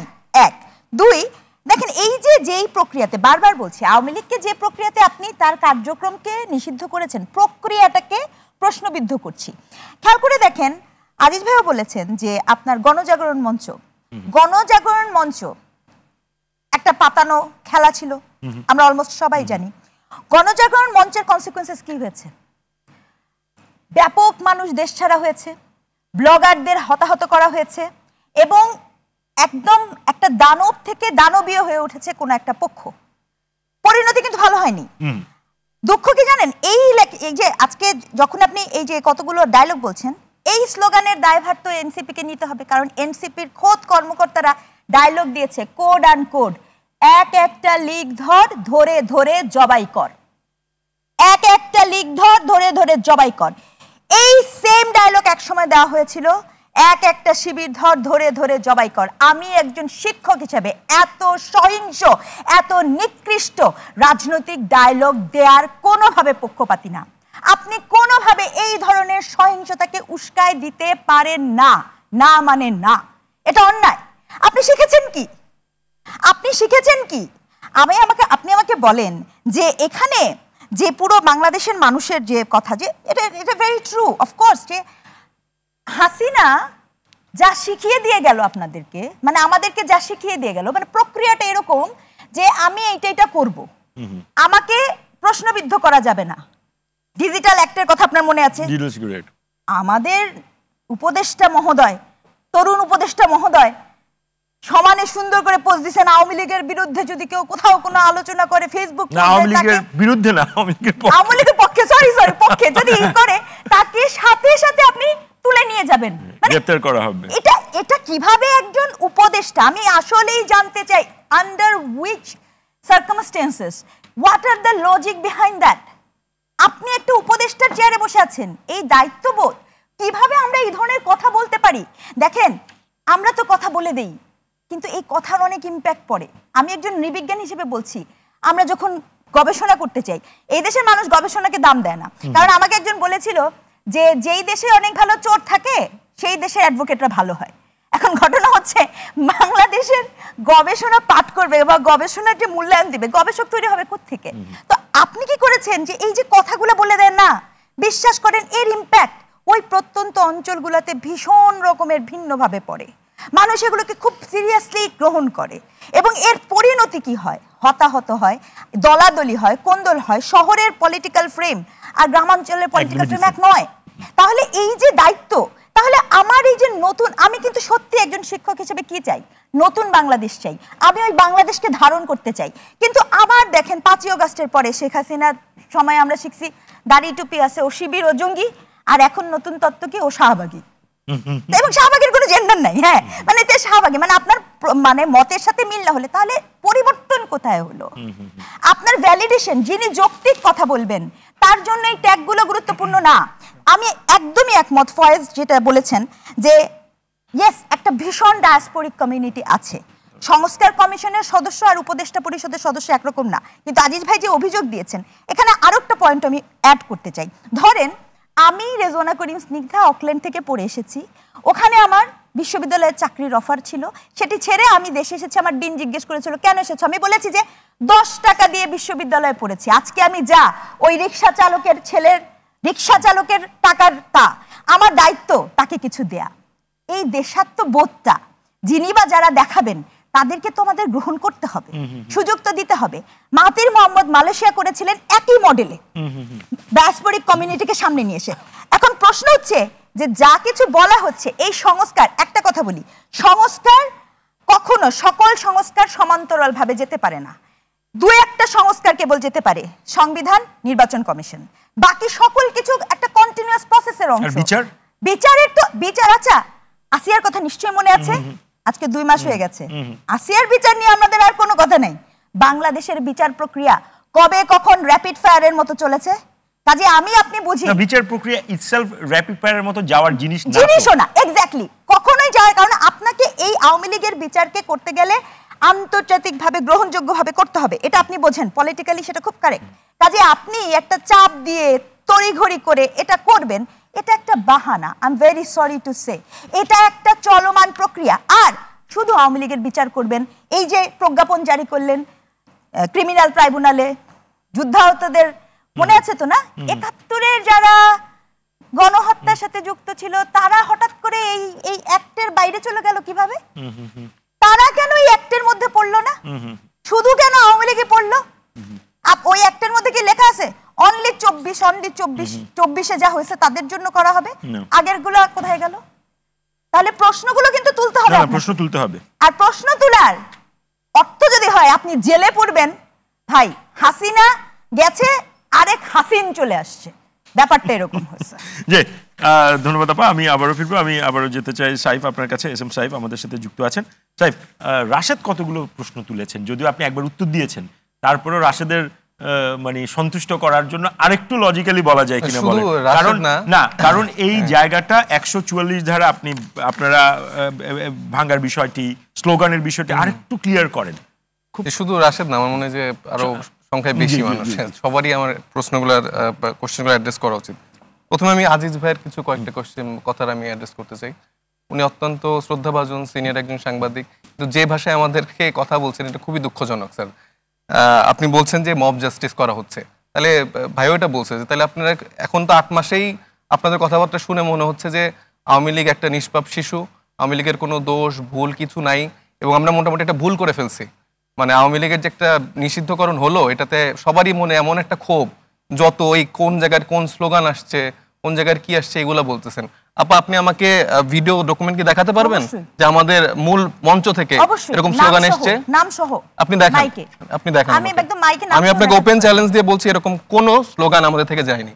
আপনাদের দলের লীগ ধর জেলে ভর বলা হয়েছে, স্পষ্টভাবে আমি বলছি লীগ ধর জেলে ভর। এইভাবে ফ্রেমিং করাটা খুবই দুঃখজনক। নো ফ্রেমিং না, আপনাকে এটা তাহলে ফ্যাক্ট চেকিং আছে। আপনি ফ্যাক্ট চেকিং আমি তো বললাম, আমি আপনাকে ওপেন চ্যালেঞ্জ দিয়ে বলছি, দর্শকরাও আছে, আপনি যদি এটা দেখাতে পারেন আমি এটা দেখব। তাহলে তো এখন আমাদের অনলাইনে সুযোগ দিতে হবে, তাহলে আমরা কিন্তু সেটা দেখাতে পারি। আমরা ফ্যাক্ট চেকিং, আমরা অনুষ্ঠানের শেষ পর্যন্ত আমরা চেষ্টা করে দেব ফ্যাক্ট চেকিং এর, আপনি আপনারটা শেষ করেন। আপনি আপনার ভ্যালিডেশন দিয়েছেন, এই ফ্রেমটা আপনি বলছেন যে অসত্য, আপনি অসত্য বলেছেন। জি, এখন আমি তো বললাম যে এখানে যখন আমার সময় আছে 30 মিনিটের মধ্যে যদি বের করতে পারেন, এখানে যখন বিভিন্ন জায়গা থেকে মানুষ এসেছে, সেখানে একজন একটা স্লোগান দিতেই পারে। আমি বারবার না দিতেই পারে, এটা আমার কিন্তু একটু আপনারা দিতেই পারে, এটাকে আপনি এত না ক্যাজুয়ালি নেওয়াটা, উনি যে দাওয়াতটা আপনারা দিয়েছেন, আমি একটু বলি, দাওয়াত যেহেতু আপনি দিয়েছেন, এনসিপির দায়িত্ব বা এটা দায়ভার, সেটা তো এটা হতে পারে না। আচ্ছা আচ্ছা, এখন এত বড় জনসংখ্যা যেখানে এসছে, এখন কোন কোনায় কোন স্লোগানটা তুলে, এটা দায়ভার তো আমাদের উপর পুরোপুরি আসতে পারে না। আমরা যখনই দেখেছি এরকম কোনো স্লোগান এসছে বা কোনো সঙ্গীত বেজেছে, আমরা কিন্তু দ্রুত ব্যবস্থা নেওয়ার চেষ্টা করেছি। সেখানে আমাদের যারা প্রতিনিধিরা ছিল, সেই জায়গায় আমরা গিয়েছি। করতে চান প্রশ্ন করলে, আচ্ছা আমি উত্তর দিই, আমি মিস করে গেলে করেন প্রশ্ন। জি, আমার প্রশ্নটা হলো আমার মাধ্যমে করেন। জি, আপনার মাধ্যমে বলেন। আমার প্রশ্নটা হলো, তারা বলছে যে তাদেরকে জাতীয় সঙ্গীত গাইতে বাধা দেওয়া হয়েছে। আমার কারা বাধা দিয়েছে? তারা কারা? কারা কারা একটু বলেন। দ্বিতীয়ত হলো, আপা যেটা বললো না যে মঞ্চ থেকে বলা হয়েছে লীগ ধর, কিন্তু দর্শক যারা ছিল তারা কিন্তু অনেকে বলেছে জবাই কর। এটা আসলে এই ধরনের ঘটনা ঘটে, আমি নিজেও দেখেছি। কারা একটু যদি সাহেব একটু বলেন, তারা এনসিপির সাথে কানেক্টেড কিনা? না, এখানে আসলে এটা প্রোগ্রামটা কিন্তু এনসিপির না। আবারও আমি বলছি, এটা প্রোগ্রাম এনসিপির ছিল না। যখন হামিদ পালিয়েছেন, তার পরবর্তীতে কিন্তু হাসনাত এটা ঘোষণা দেয় যে সে যমুনা ঘেরাও করবে, এবং সেইভাবে তার ডাকে কিন্তু আপামর জনতা ইন্ডিভিজুয়াল কি পারে, সে ইন্ডিভিজুয়াল পারে কিনা? হ্যাঁ, সে ইন্ডিভিজুয়াল, সে একা, তাহলে সে নিজে একা দায়িত্ব নিয়ে দিলে একা যেত। শুনেন, এই যে এরকম ইন্ডিভিজুয়াল বা এরকম সিদ্ধান্তগুলো না নিলে 5 আগস্ট হতো না। তাহলে ধরেন 17 বছরের মতো আপনাদের মতো ফেইলিয়ার একটা দল হিসেবে আমরা রয়ে যেতাম। কারা আমরা কিসের ফেইলিয়ার? 17 বছর ধরে যে কাজটা করতে পারেননি, আপনারা 17 বছর ধরে যে কাজটা করতে পারেননি, আমরা কি করেছি? এই আক্কেল দাঁত না গজানো ছেলেরাই, মধ্যে আপনারা বাংলাদেশকে উল্টে ফেললেন। আক্কেল দাঁত না গজানো ছেলেপেলেরাই এসে এই আন্দোলনটা সফল করেছে। আমরা আপনারা করলে তাহলে 7 জানুয়ারি আপনাদের ইউএস এর জন্য বসে থাকতো, আপনার দাঁড়ানোর জায়গা পেতেন না, ইউএস এর জন্য বসে থাকতো তো না, যে ইউএস এ কখন স্যাংশন দিবে, ইউএস এ কখন কি করবে, তাহলে তো আপনারা নিজেরাই আন্দোলনটা সফল করতে পারেন। কি হয়েছে আপনারা নির্বাচনের আপনি বলেন, বিএনপির সাজানো মাঠে এসে টোটালি বিএনপি যেভাবে রাস্তায় ছিল, জনগণ কখনো ফিল করেনি। আমি রাশেদ, আমরা কিন্তু একসাথে কোটা আন্দোলনে মুভমেন্ট করেছি, সড়ক আন্দোলনে মুভমেন্ট করেছি। কোন মুভমেন্ট করেছেন? রাশেদ চাকরি চেয়েছেন, ওই ক্যাম্পাসে ছাত্রলীগের সাথে থেকে ডাকসু ইলেকশন করে তারপর আন্দোলন করেছেন। এই আমরা এখন আপনি যদি মুভমেন্ট, এই মুভমেন্টগুলোকে এভাবে ছোট করে ফেলেন, তাহলে তো আসলে দুঃখজনক। আপনারা যেভাবে বলেন, আপনারা যদি কাউকে সম্মান না করে আপনাদেরকে করবে, কোন সাকসেসফুল একটা ইভেন্ট করতে পেরেছেন আমাকে বলেন। এই পর্যন্ত এমনি এসেছে 17 বছরে কি কোনটা করেছেন বলেন আমাকে। আপনারা কি একেবারে এসে নতুন মাঠ পেয়ে আমরা 17 বছর ধরে স্টেপ বাই স্টেপ এক একটা করে আন্দোলন সফল করেছি। নিজেদের ঢাকা বিশ্ববিদ্যালয়ের মতো জায়গায় বসে, ঢাকা বিশ্ববিদ্যালয়ের জায়গায় বসে আমরা প্রত্যেকটা ইস্যু অ্যাড্রেস করে আন্দোলন করেছি। কোন জায়গায়? আপনাদের তো সেই সাহস বা সৎ সাহস ছিল না। ভারতের মোদি বিরোধী যে আন্দোলন বা কোন মুভমেন্ট আপনাদের কিন্তু কোনো আশ্চর্য ব্যাপার, কথা বলকে জায়গা ছিল না। আপনারা এখন দরকার আমি কেউ ওই যে ওদের সভাপতি কি ছিল, সাদ্দামের বডিগার্ড ছিল, আপনাদের নেতারা এখন বলে না যে আমরা শাহবাগে কেন যাব? আপনাদের নেতারা না এখন বলে যে চেক হয়েছে, আপনাদের ফ্যাক্ট চেক হয়েছে। সাইফ, আপনি যেটা বলেছেন পাবলিকলি বলেছেন, আপা যেটি বলেছে, আমাদের টিম ফ্যাক্ট চেকিং করেছে, আমাদের কাছে অডিও আছে, সেই অডিওটা পাওয়া গেছে, আপনি চাইলে শুনে নিতে পারেন। সুতরাং ভিডিও আছে এবং আপা যেটি বলেছে দ্যাট ইজ ভ্যালিড। এখন আপনি বলেন। থ্যাংক ইউ, বিকজ আমি চেক করেছি আপনি ভিডিওটা আপনাকে মঞ্চ দেয়া হবে। থেকে যে জবাই করাটা জি, বলা মঞ্চ থেকে। আবার আমাদের কাছে ভিডিও আছে, ভিডিও আমাদের এডিটিং আমি এটা একদম কনফিডেন্ট মঞ্চ থেকে জবাই করে এরকম কথা না, মঞ্চ বলা হয়। থেকে বলা হলো না, মঞ্চের সামনে থেকে সেটা আমি লোকেশন বললাম ইজ যে নট ইম্পর্টেন্ট। জনগণের ভিতরে যদি কেউ ওটা বলে ফেলে সেটাতে না, সেটা না, এবার কি সেটাই, আমাদের কিন্তু আমি আপার তথ্যটাকে না না না এটা ভুল ফ্যাক্ট চেক কথার কথা বলুন। না না, মঞ্চের কথা তো বলেনি উনি, উনি তো মঞ্চের কথা আমিও তো সেটা বললাম যে উনি কিন্তু মঞ্চের কথা বলেন। ওই জনগণের অংশের কেউ একজন যদি বলে নালায় থাকবেন আল্লাহ আকবার, সেটা তো এনসিপির দায় না, না, না। না, আচ্ছা, সেটা জবাই তো করবো আমার সেটা তো প্রশ্নের উত্তর পাইনি। NCP র কারা দায়িত্ব না। করেছে সেইটাকে আপনাদের এখানে তো অনেক শ্রেণীর মানুষ এসছে, সেখানে কি আমরা প্রত্যেক মানুষকে কিভাবে Okay, fine. জাতীয় সংগীত এই আলোচনা বাধা আলোচনা করে শেষ করা জাতীয় যাবে না। সংগীত বাধা আমরা- দেওয়া- এবং জাতীয় উত্তরটা সঙ্গীতের বাধার যে প্রসঙ্গটা এসেছে তো সেই সময় আজান হচ্ছিল, সেই সময় একটা গ্রুপ বা এরকম বলেছে থামাতে, তো সেই জায়গায় একটা মানে ইস্যু Conflicting ক্রিয়েট হয়েছে situation. এবং তার পরবর্তীতে কিন্তু আজানের পরে কিন্তু জাতীয় কিন্তু সঙ্গীতটা কিন্তু আবার গাওয়া হয়েছে। আপনাদের নেতা আমি সিফাতের কমেন্ট চেক করেছি, তার বিষয়ে ইশরাক নামের একজন পোস্ট করেছে, তিনি কমেন্ট করেছেন যে এটা আজানের সময় না, এটা অন্য সময়। আমার প্রশ্ন সেইখানে, আপনি বললেন আজানের সময়, সিফাত বলল আজানের সময় না, আপনাদের আরো অন্যরা বলছে আজানের সময় না, এবং এটাকে জামাত শিবিরকে টার্গেট করে বলা না, না, হয়। এখানে এটা ভুল। এখানে একটা জামাত যুক্তি, শিবিরকে একটা টার্গেট ছোট করে যুক্তি। ফ্রেমিং করে কোনো কথা আজানের বলা সময় হচ্ছে না। হওয়ার সুযোগই নাই, কারণ এই জাতীয় সঙ্গীতটা গাওয়া হয়েছিল যখন এই রেজাল্টটা কিন্তু দিয়ে সাইদ বলল দিচ্ছে, কিন্তু মানে আজানের নিষিদ্ধ হওয়ার এটা দিয়ে দিচ্ছে, তখন কিন্তু এশার নামাজের আজানও শেষ। এবং আমার জানার মতে এশার নামাজের আজানের পরে আর কোনো আজান হওয়ার কিন্তু কথা সাইব যেটা বললো আজানের সময়, ম্যাডাম আপনি নিশ্চয় শুনলেন, সাইব বললো আচ্ছা, আজানের সময়। আমার কথা তো আচ্ছা, ওকে একটু আমার বলতে কথা দেন, না স্যার, আপনি শেষ একটু করে বলেন, আপনি যদি please। চারজন মিলে আমাকে না, না, অ্যাটাক করেন please, তাহলে তো please, আমার বলেন। কথা খেয়ে আর মানে বলেন, কথাটা বলেন, বলতে সাহেব, পারছি বলেন, না। বলেন। আমি যেটা বললাম সেখানে জামাত শিবির বা এরকম কিন্তু কোনো ফ্রেমিং করা হয়নি। এখানে আমরা বারবার বলা হচ্ছে যে সেই সময়টা আজানের সময় ছিল অথবা নামাজের যে সময়টা, সেখানে কোনো কিছু মানুষ হয়তো বলেছে যে আপনারা এখন গানটা বন্ধ করেন, একটু পরে শুরু করেন, এই কথা কিন্তু বারবার বলা হচ্ছে। এখন আপনি ওইখানে উপস্থিত না থেকে এরকম অনেকভাবে অনেকে ফ্রেমিং করতেই পারে, সেই জায়গাটাকে যদি উল্লেখ করে আপনারা বলেন যে একটা গোষ্ঠী এখানে থামিয়ে দিয়েছে, সেটা একদমই না। এখানে জামাত শিবির বা অন্য কোনো দলকে ট্যাগ করা হচ্ছে না। এখানে ফ্যাসিবাদ বিরোধী একটা হচ্ছে ওইখানে যতগুলো দল ছিল এবং জুলাইয়ের সময়ের ঐক্য করে যতগুলো সংগঠন হয়েছে তাদের কিন্তু এটা হচ্ছে মূল প্রোগ্রামটা ছিল। তো সেখানে এনসিপি তাদেরকে সমর্থন দিয়েছে এবং সেই সাথে জমায়েতে অংশগ্রহণ করেছে। এবং প্রথম দিনে যেই ইস্যুগুলা বললেন, কিছু সঙ্গীত, কিছু পতাকা উঠতে দেখা গিয়েছে। আমরা যখন শুক্রবারের দিনের সেদিনে কিছুটা ঘটনা ঘটেছে, শনিবার দিন থেকে আমরা কিন্তু পুরো জায়গা থেকে চেষ্টা করেছি যে এরকম ঘটনাগুলো যদি না ঘটে। যে প্রবলেম হয়েছে অবশ্যই কিছু কিছু জায়গায় এই ঘটনাগুলো ঘটেছে, সেগুলো আমরা অ্যাড্রেস করে দ্রুত সেখানে সমাধান করার চেষ্টা করেছি। তবে এখানে এটা যদি মব জাস্টিস বা এইগুলোর সাথে তুলনা করেন, এই ফ্রেমিংটা আমরা একবারে নিতে পারছি না। তাহলে জুলাই গণঅভ্যুত্থানকে ওরা এখন তো 8 মাস হয়ে গেছে, কয়দিন পর যে এটাকেও তারা আসলে এই মব জাস্টিস বানিয়ে ফেলবে। ধন্যবাদ অসংখ্য সাইফ, আপনি অনেক প্রতিকূলতার মধ্যে আপনি আপনার আরেকটা ব্যাপার, উনি হচ্ছে ইমরান এই সরকারের সাথে হাসনাত আব্দুল্লাহর তুলনা করেছেন, এটাও খুবই দুঃখজনক। আপনারা যদি এই মানুষগুলোকে এখনই রিজন করা শুরু করেন তাহলে বাকি সময় পড়েই আছে। আপনারা যারা বলছেন যে মুক্তিযুদ্ধ আপনারা করেছেন, যারা এই চেতনাটা ধারণ করেন, আমরাও কিন্তু ৭১-কে ধারণ করেই ২৪-কে ঘটিয়েছি। আমরা ৭১-কে ধারণ করেই কিন্তু ২৪-কে ঘটিয়েছি। তো সেই জায়গা থেকে এই মানুষগুলাকে যদি আপনারা এখনই এইভাবে রিজন করতে শুরু করেন, এটা আমাদের জন্য খুবই দুঃখজনক। আপনাদের মতো এত বিজ্ঞ মানুষজন যদি আমাদেরকে এভাবে রিজন করে, এটা আমাদের জন্য দুঃখজনক। আজ ভাই, আপনার বিজ্ঞতার এখন পরিচয় দিতে হবে। আপনি অনেকগুলো মিসফ্যাক্ট বলছেন ফয়েজ, সেটার আপনি উত্তর দেবেন। আমাদের এই সাইফ যেগুলো বলেছেন আপনার আরো দায়িত্বশীল ভাবে বলা উচিত, সেগুলো সম্পর্কে আপনি একটু বলেন। না, ১ নম্বর কথা হচ্ছে যে ধরেন ফয়েজ ঠিকই জানে কতজন বিদেশি নাগরিক এখানে আছে, ডুয়েল সিটিজেনশিপ। আমি আবারও বলি, কারণ পাবলিক ভুল বুঝবে, আপনি যে বক্তব্য দিয়েছেন উপদেষ্টা পরিষদের 1/3 11 বলেছে, 11 জন সরকারের ভিতরে আছে। সরকার বলতে উপদেষ্টা পরিষদ যদি বলে থাকেন, ফয়েজের কাছে তথ্য আছে, আপনাকে তথ্য দিতে বলেছে, আমি তাকে দিব। এই সরকারকে আর আন্ডারমাইন করেন না, আমি তাকে দিব, 11 জনের নামই দিব। ওকে, আমি নাম সাপ্লাই দেব এবং আমার বাসার জন সহ। আজিজ ভাই, আমাকে নয়, আপনার একটা পত্রিকা আছে, সেখানে পাবলিশ করেন। কেন পাবলিশ করব? কেন পাবলিশ করেন? আমরা ওয়েলকাম করছি। রেজওয়ানার নাম বলেন, বদিউল আলম মজুমদার বলেন, আপনার সংবিধান সংস্কার কমিশনের প্রধান বলেন। থ্যাংক ইউ আজিজ ভাই, আমারটা পরিষ্কার হয়েছে। আমি আপনাকে যে এই টিমের কথা বলছিলাম, আপনি এই টিমের কথাই বলছেন, বলবৎ আছে। আপনার কাছে কোনো ফ্যাক্ট নাই, এটা পরিষ্কার, আপনি এই টিমের কথাই বলছেন। শুনেন, ৬৬ অনুচ্ছেদে আছে ডুয়েল সিটিজেন কোন সরকারি চাকরিতে যেতে পারবে না। আওয়ামী লীগের সময় ছিল, এখনো আছে। তো তাহলে পার্থক্যটা নতুন বন্দোবস্ত কোথায়? আপনি যে আমি যেটা বলছিলাম যে আপনার কাছে তো কোনো তথ্য নাই, আপনার কাছে এই টিমের যে ভিডিওটি বানিয়েছে একটি ভুয়া ভিডিও, সেটার প্রেক্ষিতে আপনি বলছেন এটা আপনাকে আমি নাম দিব, আপনাকে আমি নাম আমাকে দিব, নয়, সাপ্লাই দেব, আমাকে দেওয়ার কোনো দরকার নাই, পুরো জাতিকে দেন। আপনি এটা পরীক্ষা করবেন। আজিজ ভাই, আমি তো নাম 4-5টা দিলাম, তো আমি আপনাকে আমি এই 4-5টা দিতে পারবো না, আমি এই 4-5টা বাতিল করলাম এবং আমি বললাম যে আপনি পুরো তালিকা, আপনার কাছে যেহেতু 11 জন আপনার বিল্ডিং এ থাকে, উপদেষ্টা পরিষদের 11 জন, আমার 11 জন আমার বিল্ডিং এ নাই, একজন আছে। আপনি কনফিউজ হয়ে যাবেন, একজন আছে। না না, ওনার বিল্ডিং এ একজন থাকে। আপনি পাবলিক এবং আরো জেনে রাখেন, আপনাদের সরকার থেকে পিনাকি তিনি আপনার বিদেশে আছে, ওখানকার নাগরিক, তাকে আনার চেষ্টা করা হচ্ছে।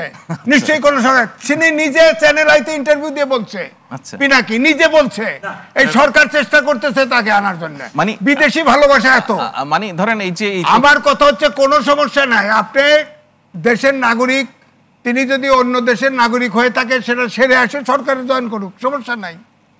আপনি ডুয়েল সিটিজেনশিপ নিয়ে আপনি আবার বিদেশি নাগরিককে দায়িত্ব দিচ্ছেন, সংবিধান সংস্কার থেকে শুরু করে সবকিছু কেন? আজিজ ভাই, আপনার এই আলোচনাটাকে আমি সিম্পলি বাজারে আলোচনা বললাম। হ্যাঁ, আমি আপনাকে রিকোয়েস্ট করছি, যেহেতু আপনি একটা আপনাকে দিব, তো আমি তো নাম বললাম, এই কয়েকটা চেক করেন না। আপনাকে বললাম আপনি পাবলিশ করেন, আমি যেটা বললাম আপনি যেগুলো নাম বলছেন ঠিক না, আপনাকে দেব, আপনি প্রেস, আমাকে না প্লিজ, আপনি প্রেস উইং তো প্রেস লিস্ট দেন না, আপনারা দিয়ে দেন। না না, আমাকে দিবেন কেন? আপনারা বলেন, আপনি বলেন এটা ভুয়া দিছি, আমারে জেলে পাঠায়েন। শেখ হাসিনা বহুত জেলে পাঠাইছে, বহুত জায়গা নিয়ে গেছে, আমি সত্য কথা বলতে পড়া করি নেই, এখনো পড়বো না। সেটা তো আপনি দ্বিতীয়টা শোনেন, আমার বক্তব্য হচ্ছে বিএনপি লিখিতভাবে বলেছে এই রাজনৈতিক দলকে নিষিদ্ধ করা। আমার কথা হচ্ছে এই সরকার ঠিক ফ্যাসিস্ট সরকারের মতো এক্সিকিউটিভ অর্ডারে আওয়ামী লীগকে কেন তার অ্যাক্টিভিটিস নিষিদ্ধ করলো, আইনের মাধ্যমে কেন করলো না, কেন বাতিল করলো না? তাহলে তো একই পথ অনুসরণ করলো, একই পথ। আর বলা হচ্ছে যে 71-এ মুক্তিযুদ্ধ করছে, 71-কে ছোট করা, কোনো ছোট করা হয় নাই। 52 সাল থেকে 24 সাল পর্যন্ত সব আন্দোলনে ছাত্ররা অগ্রভাগে ছিল, কিন্তু কোনো ছাত্র নেতারা এত বিতর্কিত হয় নাই। এইবারে যত বিতর্কিত হয়েছে, এরা নিরাপদ নয় দেশের জন্য, পরিষ্কার বক্তব্য। প্রত্যেকটা মিনিস্ট্রিতে বসছে, অনেক আগে হুজুর ছিল, আবার হুজুর ছাত্র বাড়ায় গেছে, 400 কোটি টাকা লয়ে গেছে গিয়া। হ্যাঁ, তো এগুলো বলবো না, ভিএট গাড়ি ছাড়া চলতে পারে না। আমাদের দেয় না কেউ, আমাদের দেয় না কেউ। হেলিকপ্টারে চলাচল একদিনে 6 দিনে কয়বার হেলিকপ্টার চড়াইছে? এটা সরকার বদলালে এটা অডিট হবে না? সরকারি পয়সা দিছে না, অডিট হবে না? কি জবাব দিবে, কি জবাব দিবে? সুতরাং আমার কথা হচ্ছে যে এত বিতর্কিত হয় নাই, এটা বিতর্কিত হয়েছে। আর যেটা বলা হচ্ছে ইমরান খানের তুলনা, ঘটনা তো একই রকম ঘটছে, ওটাও সরকারি পঞ্চায়েত, এটাও সরকারি পঞ্চায়েত। বরঞ্চ গণজাগরণ মঞ্চ এর চেয়ে বড় শক্তি ছিল। যদি জনগণের দাবির কথা বলেন, ওখানে ব্লগার ছিল, ছাত্রলীগ ছিল এবং যত বাম রাজনীতিবিদ সবাই ছিল ওখানে, ওখানে আরও বেশি জমায়েত ছিল। এখানে তো বড় বড় রাজনৈতিক জামাত সব ইসলামিক দল যোগ দিছে, স্লোগান তো দিবেই। আজ পর্যন্ত মাহফুজ আলমের যে কথা উল্টো করছে, এটা আমি এখন তাকে নিন্দা করি, সে তো সঠিক কথা বলেছিল। আজকে এই গণহত্যার যদি বিচার হয়, তাহলে 71-এর গণহত্যার বিচার হবে না কেন? মাহফুজ আলম তো ঠিক বলছিল, মাহফুজ আলম ঠিক বলেছিল, সে উল্টো করলো কেন কথা? তার এটা তো ইসলামপন্থীদের আন্দোলন ছিল, এটা হাসনাত আবদুল্লাহর সামনে রাখছে, ওখানেও ইমরান এই সরকারকে সামনে রেখেছে, ওখানেও আন্দোলন করছে। তো এটা তো একই। ওখানে কাদের মোল্লাকে যাবজ্জীবন দেওয়া হয়েছিল, তাকে ফাঁসি দেওয়ার জন্য আইন বদলায়া আপিল করে তারে ফাঁসি দেওয়া হয়েছে। এখানে আইন বদলায়া আপনি আওয়ামী লীগকে নিষিদ্ধ করলেন কেন? কোর্টে 9 মাস গেল, এই মাত্র আজকে শুনলাম যে মাত্র 3জন মাস্টার মাইন্ডের বিরুদ্ধে অভিযোগ দায়ের করছেন, ট্রাইব্যুনাল জমা দিয়েছেন। 9 মাস লাগলো, মাস্টার মাইন্ড 9 মাস লাগলো। কয়শো বছরে বিচার করবেন? কয়শো বছর লাগবে? যেভাবে হচ্ছে আমাদের দেশে একটা নর্মাল বিচার করতে 15 থেকে 20 বছর লাগে। হ্যাঁ, আর যেভাবে 9 মাসে একটা অভিযোগ দাঁড় করতে পারে না, এ পর্যন্ত একটি চার্জশিট দিতে পারে নাই এই সরকারের, এই ফ্যাসিস্ট সরকারের কি বিচার করবে বলেন? একটা অভিযোগ, একটা চার্জশিট দিতে পারে নাই। হ্যাঁ, তারপর ফয়েজ বলতেছে, ছোট ভাই বলতেছে যে আনসারুল্লাহ বাংকার। আমি অনুপ চেটিয়াকে আমরা জেলখানাতে বের করে ইন্ডিয়াতে দিছি, ইন্ডিয়াতে জেএমবির লোক নিয়ে আসি, তখনও কইছে জেএমবির লোক ভুয়া। হ্যাঁ, আমরা নিয়ে আসছি না, আসে তো তাদের হালাক করে দিছি। অনুপ চেটিয়া এখন ওখানে যা সারেন্ডার করে পলিটিক্স করতেছে, পলিটিক্স ছেড়ে দিছে। তে আনসারুল্লাহ বাংলা টিমের এই লোক আছে কেন? এই সরকার আসে তারে আগে রিলিজ করছে। যতই পিচ্চি হেলাল, পিচ্চি হান্নান, অমক সমক সব আগের লটে রিলিজ হয়েছে। এগুলো সব এখন সন্ত্রাস করে বেড়াইতেছে। মোহাম্মদপুর ঢোকেন না, সব ওইগুলো ওই এরিয়ার লোক, সব ঢোকেন। আর্মির ড্রেস পরে যা ডাকাতি করে কেন? এগুলোকে ভালো মানুষ দিতে পারেন নাই? আপনি এত লোক বের করে দেন। 6টা খুনের আসামি রিমান্ডে থাকতে সে জামিন নিয়ে একটা কোর্টে পৃথিবীর ইতিহাসে আছে? বলেন আপনি। আমার অ্যাক্রিডিটেশন কার্ড আপনি চিন্তা করেন, 15 ফ্যাসিস্ট সময় 15 বছর বাতিল করে রাখছে। আমি একটা পত্রিকার নামে নিছি, বাট ডালাও করে পৃথিবীর কোথায় আছে? সব সাংবাদিকের অ্যাক্রিডিটেশন কার্ড একবারে বাতিল করে দেয়। ভুয়া থাকলে আপনি বাঁচিয়ে বাদ দেন, সব বাদ দেন। আমি তো জীবনেও এই সরকারের সময় আর অ্যাক্রিডিটেশন কার্ড নেব না, আমার কিচ্ছু আসে যায় না। কোথায় আছে পৃথিবীতে? এগুলো গণতন্ত্র? এটা তো ফ্যাসিস্টের আচরণ খারাপ, আচরণ খারাপ যেগুলো করতেছে। এবং ছাত্ররা বলতেছে মব জাস্টিস, এটাকে মব জাস্টিস বলে। কেন মব জাস্টিস বলবো না? জোর করে আপনি আইন বদলা ফেলাবেন, জোর করে আপনি সিদ্ধান্ত বদলা ফেলা দেবেন। ওটা তো আওয়ামী লীগের সময় করছে, আওয়ামী লীগের সময় করছে। তা আওয়ামী লীগ নূতন বন্দোবস্ত কোথায়? অনিবন্ধিত একটি দল করছে ছাত্ররা, এনসিপি, তারা যা বার্গেনিং করতেছে, তারা যা ডিমান্ড করতেছে সেটা সরকার মানতেছে কেন? নিবন্ধনহীন দল, উত্তরটা আমি একটু রাশেদের কাছে শুনি। আপনি তো অনেকগুলো প্রশ্ন তুলেছেন, আমার মনে হয় একটু রাশেদের কাছ থেকে একটু শুনি কেন। দেখেন কেন আদৌ এই প্রশ্নের কোনো ভ্যালিডিটি আছে কিনা? মিস্টার আজিজ যে প্রশ্নগুলো তুলেছেন এগুলোকে আদৌ কোনো ভ্যালিড মনে করেন নাকি? যেটি ফয়েজ বলেছে যে আওয়ামী লীগের এ টিমের প্রোভাইডেড টেক্সট থেকে উনি এগুলো বলছেন। আচ্ছা, স্বাভাবিকভাবে ভিন্নমত থাকবে, কোনো সমস্যা, এবং সেই ভিন্নমতের জন্যই তো এই আলোচনা। দারুণ, সেখান থেকে দর্শক বা জনগণ বুঝে নেবে যে আসলে কার কথা সত্য, কার কথা মিথ্যা। সুতরাং আমি আমার কথাগুলো বলি। দেখেন, এই যে আওয়ামী লীগ নিষিদ্ধের আন্দোলনটা শুরু হলো কোন ইস্যুকে কেন্দ্র করে? ডামি রাষ্ট্রপতি আব্দুল হামিদ। আমরা গণমাধ্যমের খবরে দেখলাম যে সরকারের উচ্চ পর্যায়ের গ্রিন সিগন্যাল পেয়ে তিনি স্বরাষ্ট্র মন্ত্রণালয়ের সহযোগিতায় দেশ ছেড়েছেন, এবং তার যে কূটনীতিক পাসপোর্ট ছিল সেটা কিন্তু বহাল ছিল। তার মানে সরকার চাইলে আওয়ামী লীগের ডামি এমপিদের পাসপোর্টগুলো বাতিল করতে পারতো, মন্ত্রীদের বাতিল করতে পারতো, যাতে করে তারা দেশ না ছাড়তে পারে। সরকার সেই কাজটা করতে পারেনি। এখন আমার কথা হলো যে এই আওয়ামী লীগের সাংগঠনিক কার্যক্রম নিষিদ্ধের আন্দোলনের মাধ্যমে কি তাহলে আপনি ওই রাষ্ট্রপতি যে দেশ ছাড়লো, যাই তাই ব্যক্তি না, শেখ হাসিনার 1 নম্বর দোসর, তাও সরকারের সবুজ সংকেত পেয়ে, সেটার আপনি জবাবদিহিতা কোথায় নিশ্চিত করবেন? দ্বিতীয়ত দেখেন, আরো অনেকগুলো ঘটনা কিন্তু ব্যাপকভাবে হইচই শুরু হয়েছিল। মানবিক করিডোর, রোহিঙ্গাদের ফেরত দেওয়ার নাম করে উল্টো বরং আমরা দেখলাম রোহিঙ্গারা ফিরে আসলো। মানবিক করিডোর নামে স্বাধীনতা সার্বভৌমত্ব হুমকির মুখোমুখি। চট্টগ্রাম বন্দর নিয়ে আলোচনা, সেই বন্দর বিদেশিদের কাছে দিয়ে দিচ্ছে। এ ধরনের নানান ধরনের আলোচনা কিন্তু শুরু হয়েছিল। সরকার যখন আসলে এইগুলো আসলে নিতে পারতেছিল না, আমার কাছে এখন প্রশ্ন যে সরকার আসলে দিনে দিনে নতুন নতুন ইস্যু তৈরি করতেছে কিনা। ফয়েজ ভাই যেটা বললো যে কি করবে, গুলি করবে। আপনি যদি গুলি না করেন, আপনি যদি এটাকে নিয়ন্ত্রণ করতে না পারেন, এই বলছে না গুলি করতে হবে, নিয়ন্ত্রণ করতে না পারেন, তাহলে আপনি কেন নিষেধাজ্ঞা জারি করেন? আপনি তো আমাকে থামিয়েছেন, আমি তো সাক্ষী, আমি নাই ভদ্র বলে আমি বলছি ঠিক আছে, আমরা তো আপনাদেরই, আমরা আপনারা একসাথে অভ্যুত্থান করে সরকার গঠন করেছি। কিন্তু তাদেরকে কেন আপনি থামাইতে বুঝিয়ে সেখান থেকে সরাইতে পারলেন না? তারা সেখানে 1 রাত পরের দিন অবস্থান করলো, এরপরে শাহবাগে গেল। এখন সামাজিক যোগাযোগ মাধ্যমে লেখালেখি হচ্ছে যে তাহলে কি জামাত শিবির শাহবাগের প্রতিশোধ নিল? এই প্রশ্নগুলোর উত্তর আপনি কোথায় দিবেন? আপনি সবাইকে ডেকেছেন যমুনার সামনে, হ্যাঁ আমরা যমুনা ঘেরাও করেছি, যমুনার সামনে থেকে উঠবো না। নাহিদ ইসলাম নিজে পোস্ট করেছে আজকেই সমাধান হতে হবে। হাসনাত আব্দুল্লাহ বলেছে যতক্ষণ না পর্যন্ত লীগ নিষিদ্ধ করা হবে তার আগ পর্যন্ত যমুনা থেকে উঠবো না। আপনি হঠাৎ করে শাহবাগে গিয়ে ওই যে প্রশ্ন ছোড়ার জায়গাটা আপনি করে দিলেন, এই সুযোগটা কেন দিলেন? বিএনপির বিষয়ে একটা কথা এসেছে। দেখেন, বিএনপির সাথে আমরা 22 সাল থেকে যুগবাদ আন্দোলন করি। যেহেতু যুগবাদ আন্দোলন করি, লিয়াজু কমিটি আছে, জনাব তারেক রহমান সাহেব থেকে শুরু করে বিএনপির একদম উচ্চ পর্যায়ে যারা আছে তাদের সাথে আমাদের সম্পর্ক আছে।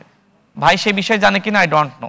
দেখেন, ছাত্রদের পক্ষ থেকে এই রাশেদ খানকে বলা হয়েছিল, নুরুল হক নূরকে বলা হয়েছিল, ভাই আমরা আর পারতেছি না, দলগুলোকে আপনারা বলেন, যেহেতু আপনারা এই আন্দোলনের সিনিয়র ছিলেন, দলগুলোকে বলেন যে তাদেরকে নেমে যেতে। আমি নিজে বিএনপির স্থায়ী কমিটির সদস্য সালাউদ্দিন আহমেদকে কনফার্ম করেছি, ছাত্ররা আমাদেরকে কথা দিয়েছে তারা এক দফার ঘোষণা দিবে। ইতিহাস যখন লিখবো সব আসবে। আজকে টকশোতে আমি বলছি, আমার কাছে যদি প্রমাণ চান সমস্ত প্রমাণ রয়েছে। সুতরাং দলগুলোর বিরুদ্ধে যে অভিযোগগুলো সাইব দিচ্ছে, আমার মনে হয় আমার বন্ধু সাইবও এই বিষয়গুলো জানে না, ইতিহাস জানে না। জানলে এইভাবে ভাইকে অপদস্থ করে এই ধরনের কথা বলে না। দেখেন, এই দেওয়ালটা না ধাক্কাইতে এইরকম করে রাখছিলাম। ছাত্ররা যুক্ত হয়েছে, নেতৃত্ব দিয়েছে। বিএনপি ছিল না, আমরা ছিলাম না, রাজনৈতিক দল ছিল না, সবাই মিলে ধাক্কা দিয়ে হাসিনাকে ফেলিয়ে দিয়েছে।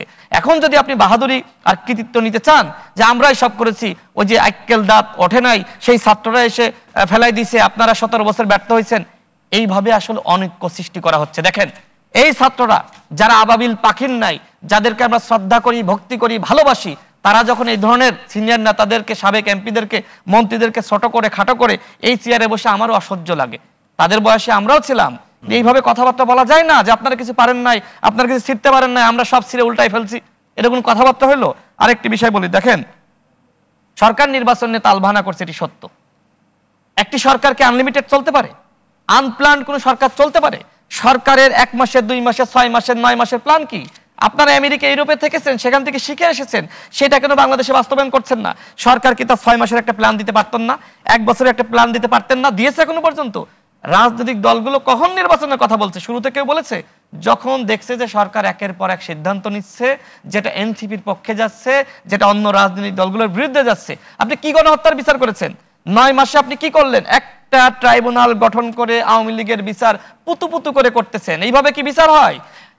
আসিফ নজরুল স্যার নিজে বলেছিল, আমার মনে আছে, মেমোরিতে এখনো বাজে, ডিসেম্বর পর্যন্ত সময় পাইলে গণহত্যার বিচার করব। তো ডিসেম্বর তো চলে আসতেছে, আপনি কেন 10টা ট্রাইব্যুনাল গঠন করলেন না? 10টা ট্রাইব্যুনালের মাধ্যমে যে বিচার আপনি 1 বছরে পারতেন, একটার মাধ্যমে সেটা করতে লাগবে 10 বছর। আপনি আন্তর্জাতিক অপরাধ ট্রাইব্যুনালে আপনার খসড়া বিধান ছিল, আইন মন্ত্রণালয়ের পক্ষ থেকে সেটা ইনক্লুড করা হয়েছিল, ক্যাবিনেটে কেন সেটা বাতিল হলো? সেখানে কি নাহিদ, আসিফ এবং আপনার মাহফুজ ছিল না? তারা কেন এখন যে ভূমিকা রাখলো, আপা যেটা বললো যে একজন উপদেষ্টা কি ফেসবুকে পোস্ট করতে পারে, তারা এখন যে ভূমিকা রাখলো, ওই সময় কেন বললো না যে আওয়ামী লীগকে নিষিদ্ধ করতে হবে? এই সরকারের প্রথম এবং প্রধান দায়িত্ব ছিল শপথ গ্রহণের আগে এই চুপ্পুর হাতে শপথ না নেওয়া, এক। দ্বিতীয়ত তারা আপনার ইয়ের কথা বলছে, আপনার গণপরিষদের কথা বলছে, তখনই বলা দরকার ছিল এটা অবৈধ সংবিধান, এটাকে বিলুপ্ত বা স্থগিত ঘোষণা করা হলো, নতুন সংবিধান হবে। আপনি তখন বলেন নাই, 9 মাস এসে, 8 মাস পরে এসে, 6 মাস পরে এসে নতুন ইস্যু আইনে আপনি ক্যাসাল লাগাইতেছেন। দেশটা যে একটা দিকে নিয়ে যেতে হবে, একটা জায়গায় গিয়ে তো আপনাকে থামতে হবে, সেই থামা তো আমরা দেখতেছি না। 2 দিন পর মব জাস্টিস না, মব ইনজাস্টিস হচ্ছে। আমি আওয়ামী লীগের বিরুদ্ধে আন্দোলন, নিষেধাজ্ঞার আন্দোলনকে কোনোভাবে মব ইনজাস্টিস বলছি না। শাহবাগে কি মব ইনজাস্টিস হয়নি? গতকাল সেখানে আহত নামধারী 20 জন, এই 20 জনের মধ্যে শরীফের নেতৃত্বে হামলা হয়েছে। এই শরীফ গণ অধিকার পরিষদের সহসভাপতি ফারুক হাসানকে মেরে কপাল ফাটিয়ে দিয়েছিল, আপনারা আরটিভিতেও নিউজ করেছেন। আমি সেটাই বলছি, এই শরীফের জামিন করিয়েছে কে জানেন? এই শরীফের জামিন করিয়েছে সার্জিস এবং ওই শহীদ মুগ্ধর ভাই স্নিগ্ধ, যে পদত্যাগ করেছে। এগুলো ইতিহাস আমাদের কাছে আছে। ডিসি নিয়োগের কোনো ঘটনা মিথ্যা নাই, যেহেতু তারা নাই, যেহেতু এটা একটা না, আমি তো বলছি আমাকে সার্জিস চ্যালেঞ্জ দিয়েছিল, আপনি যদি প্রমাণ করতে না পারেন আপনাকে রাজনীতি ছাড়তে হবে। তো সার্জিস বাবা, আমি তো প্রমাণ দিয়েছি তুমি ডিসি নিয়োগের সাথে জড়িত। আমাকে সে ফোন দিয়েছিল, 1 ঘন্টা কথা হয়েছে, সে আমাকে বলে তার পক্ষে যেন একটা পজিটিভ লেখি। আমার কাছে প্রমাণ রয়েছে, সার্জিসের বেস্ট ফ্রেন্ড এসে আমার কাছে তথ্যপত্র দিয়ে গেছে। ওই সময় এমন ঘটনা ঘটেছে, যে নাকি চাইছে সেই নাকি ডিসি পাইছে। আমার দলে একটা ডিসি দাও, আমার জেলা একটা এসপি দাও, এরকম ঘটনা ঘটে গেছে। সরকার কেন তদন্ত করছে না? সর্বশেষ বলবো, উপদেষ্টাদের এপিএস পিএসদের বিরুদ্ধে দুর্নীতির অভিযোগ, ওই মিনিস্ট্রি কেন তদন্ত কমিটি গঠন করলো না? কিসের স্বচ্ছতা, কিসের জবাবদিহিতা?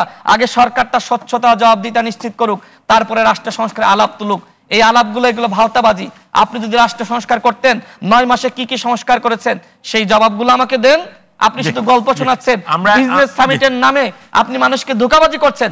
বিদেশিদের সাথে আমরা বসি নাই, চীনের সরকার আমন্ত্রণে আমি যাই নাই, আমি প্রশ্ন করি নাই, বিদেশিরা যখন আসে আমাদের দলের সাথে বসে না। এই ধরনের আনস্টেবল সরকারের অধীনে কেউ বিনিয়োগ করবে না। এটা যদি আমি বলে দিলাম। শেষ রাউন্ড রাশেদ, আমরা অনন্তকাল চালাতে পারলে ভালো হতো, শোটা জমে উঠেছে যেহেতু, কিন্তু শেষ রাউন্ডে 1 মিনিট করে আপনারা সময় পাবেন, পুরোটা সাম আপ করে যদি আপনি কিছু বলার থাকে বলেন। 1 মিনিট করে প্রশ্ন নেই আমার।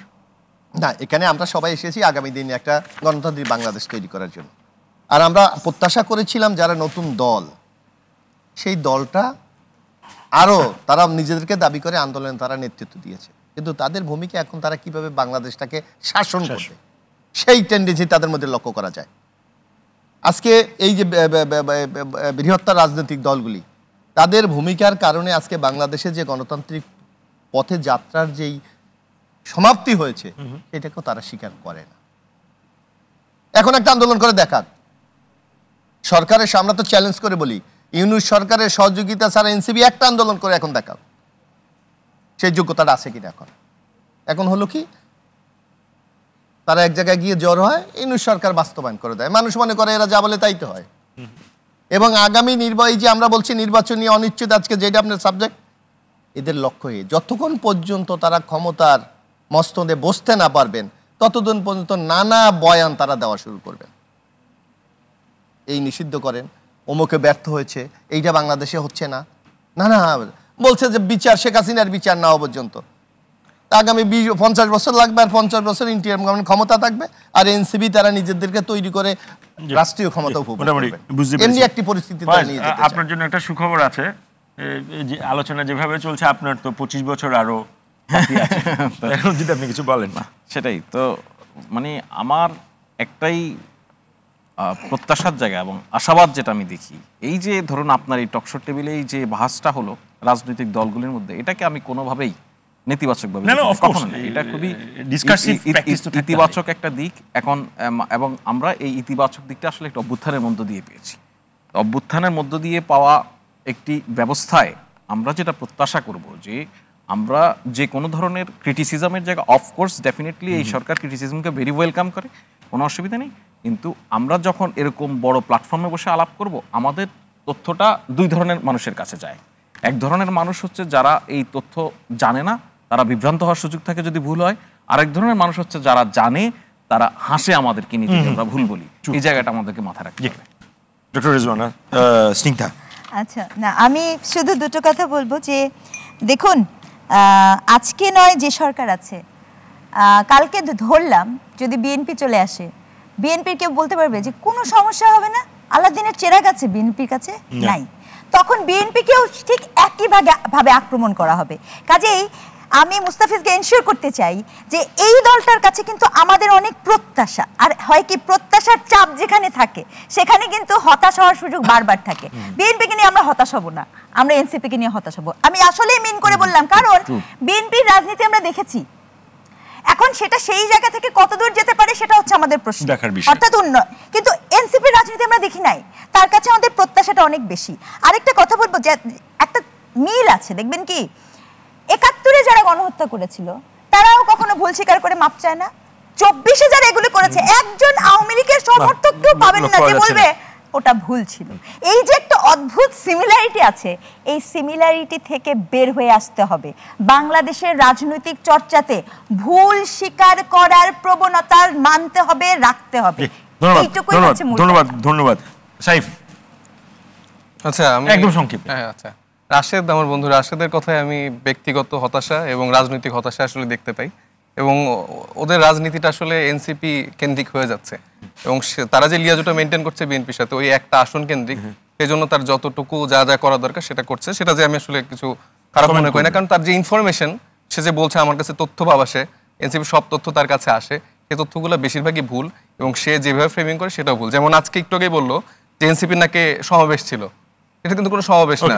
ওই তাৎক্ষণিক একটা প্রতিক্রিয়ার জন্য আমরা নিচে একটা প্রেস কনফারেন্স করি, যেখানে আমরা রাস্তায় মিষ্টি বিতরণ করি। তো এইরকম ভাবে যে ফ্রেমিং করা হচ্ছে সেটা আসলে খুবই দুঃখজনক। জি, ঠিক আছে। আজ ভাই 10 সেকেন্ড। হ্যাঁ, 10 সেকেন্ড কথা হলো। আর কোনো ফ্যাক্ট বললেন না, শেষ কথা। সব কথার শেষ কথা আমি বলছি যে যেখানে সংশয় জনগণের মধ্যে তৈরি হয় যে কাজে, সেই কাজ পরিহার করা এবং সবগুলো দলের সাথে আন্ডারস্ট্যান্ডিং করে কাজ করা, কোনো বিশেষ জায়গায় সরকারের যেন দুর্বলতা না থাকে। একদম 10 সেকেন্ড। হ্যাঁ, না আসলে কি বলবো, 10 সেকেন্ডে কিছু বলা যায় না, তবে যতটুকু বলবো, দেখেন সরকারের দায়িত্ব কিন্তু আমাদের ভিতর ঐক্য সংহতি ধরে রাখা। সরকার নিজেই দায়ী আমাদের ভিতরে এই বিভাজনের জন্য, কারণ এনসিপির আমার বন্ধু সাহেব যখন এক ভাষায় কথা বলে সেটা আসলে মনে হয় যে তিনি সরকারকে মানে কি বলবো আসলে সরকারকে এক ধরনের রক্ষা করার জন্য এই টকশোতে এসেছেন। অন্যদিকে তারা দাবি করে কিন্তু আমরা সরকারের কেউ না। এই যে দ্বিচারিতা, এটা বন্ধ না হলে আসলে হবে না। সরকারের উচিত আমাকে যেভাবে ট্রিট করবে ভাইকেও সেভাবে এবং তাকেও সেভাবে। এক সিটের কথা বললো, দেখেন 1 সিট 2 সিট না, আমরা এই সিটের জন্য বিএনপির সাথে আন্দোলনে যাইনি। 2022 সাল থেকে ঐক্যমত কমিশনের যিনি সহসভাপতি আলী রিয়াজ স্যার কি বলেছেন, রাজনৈতিক দলগুলোই বাংলাদেশে সংস্কারের আলোচনা শুরু করেছে। সুতরাং সাহেবকে বলবো, আমরা যে সময় আন্দোলন করেছি এনসিপির অনেক নেতারা সেই সময় রাজপথে নামেন। না, একেবারে সময় শেষ, এই গল্পের শেষ নেই। দর্শক আজ এই পর্যন্ত, আগামী সপ্তাহে আবারও হাজির হব নতুন কোনো ইস্যু নিয়ে। সে পর্যন্ত সবাই ভালো থাকুন।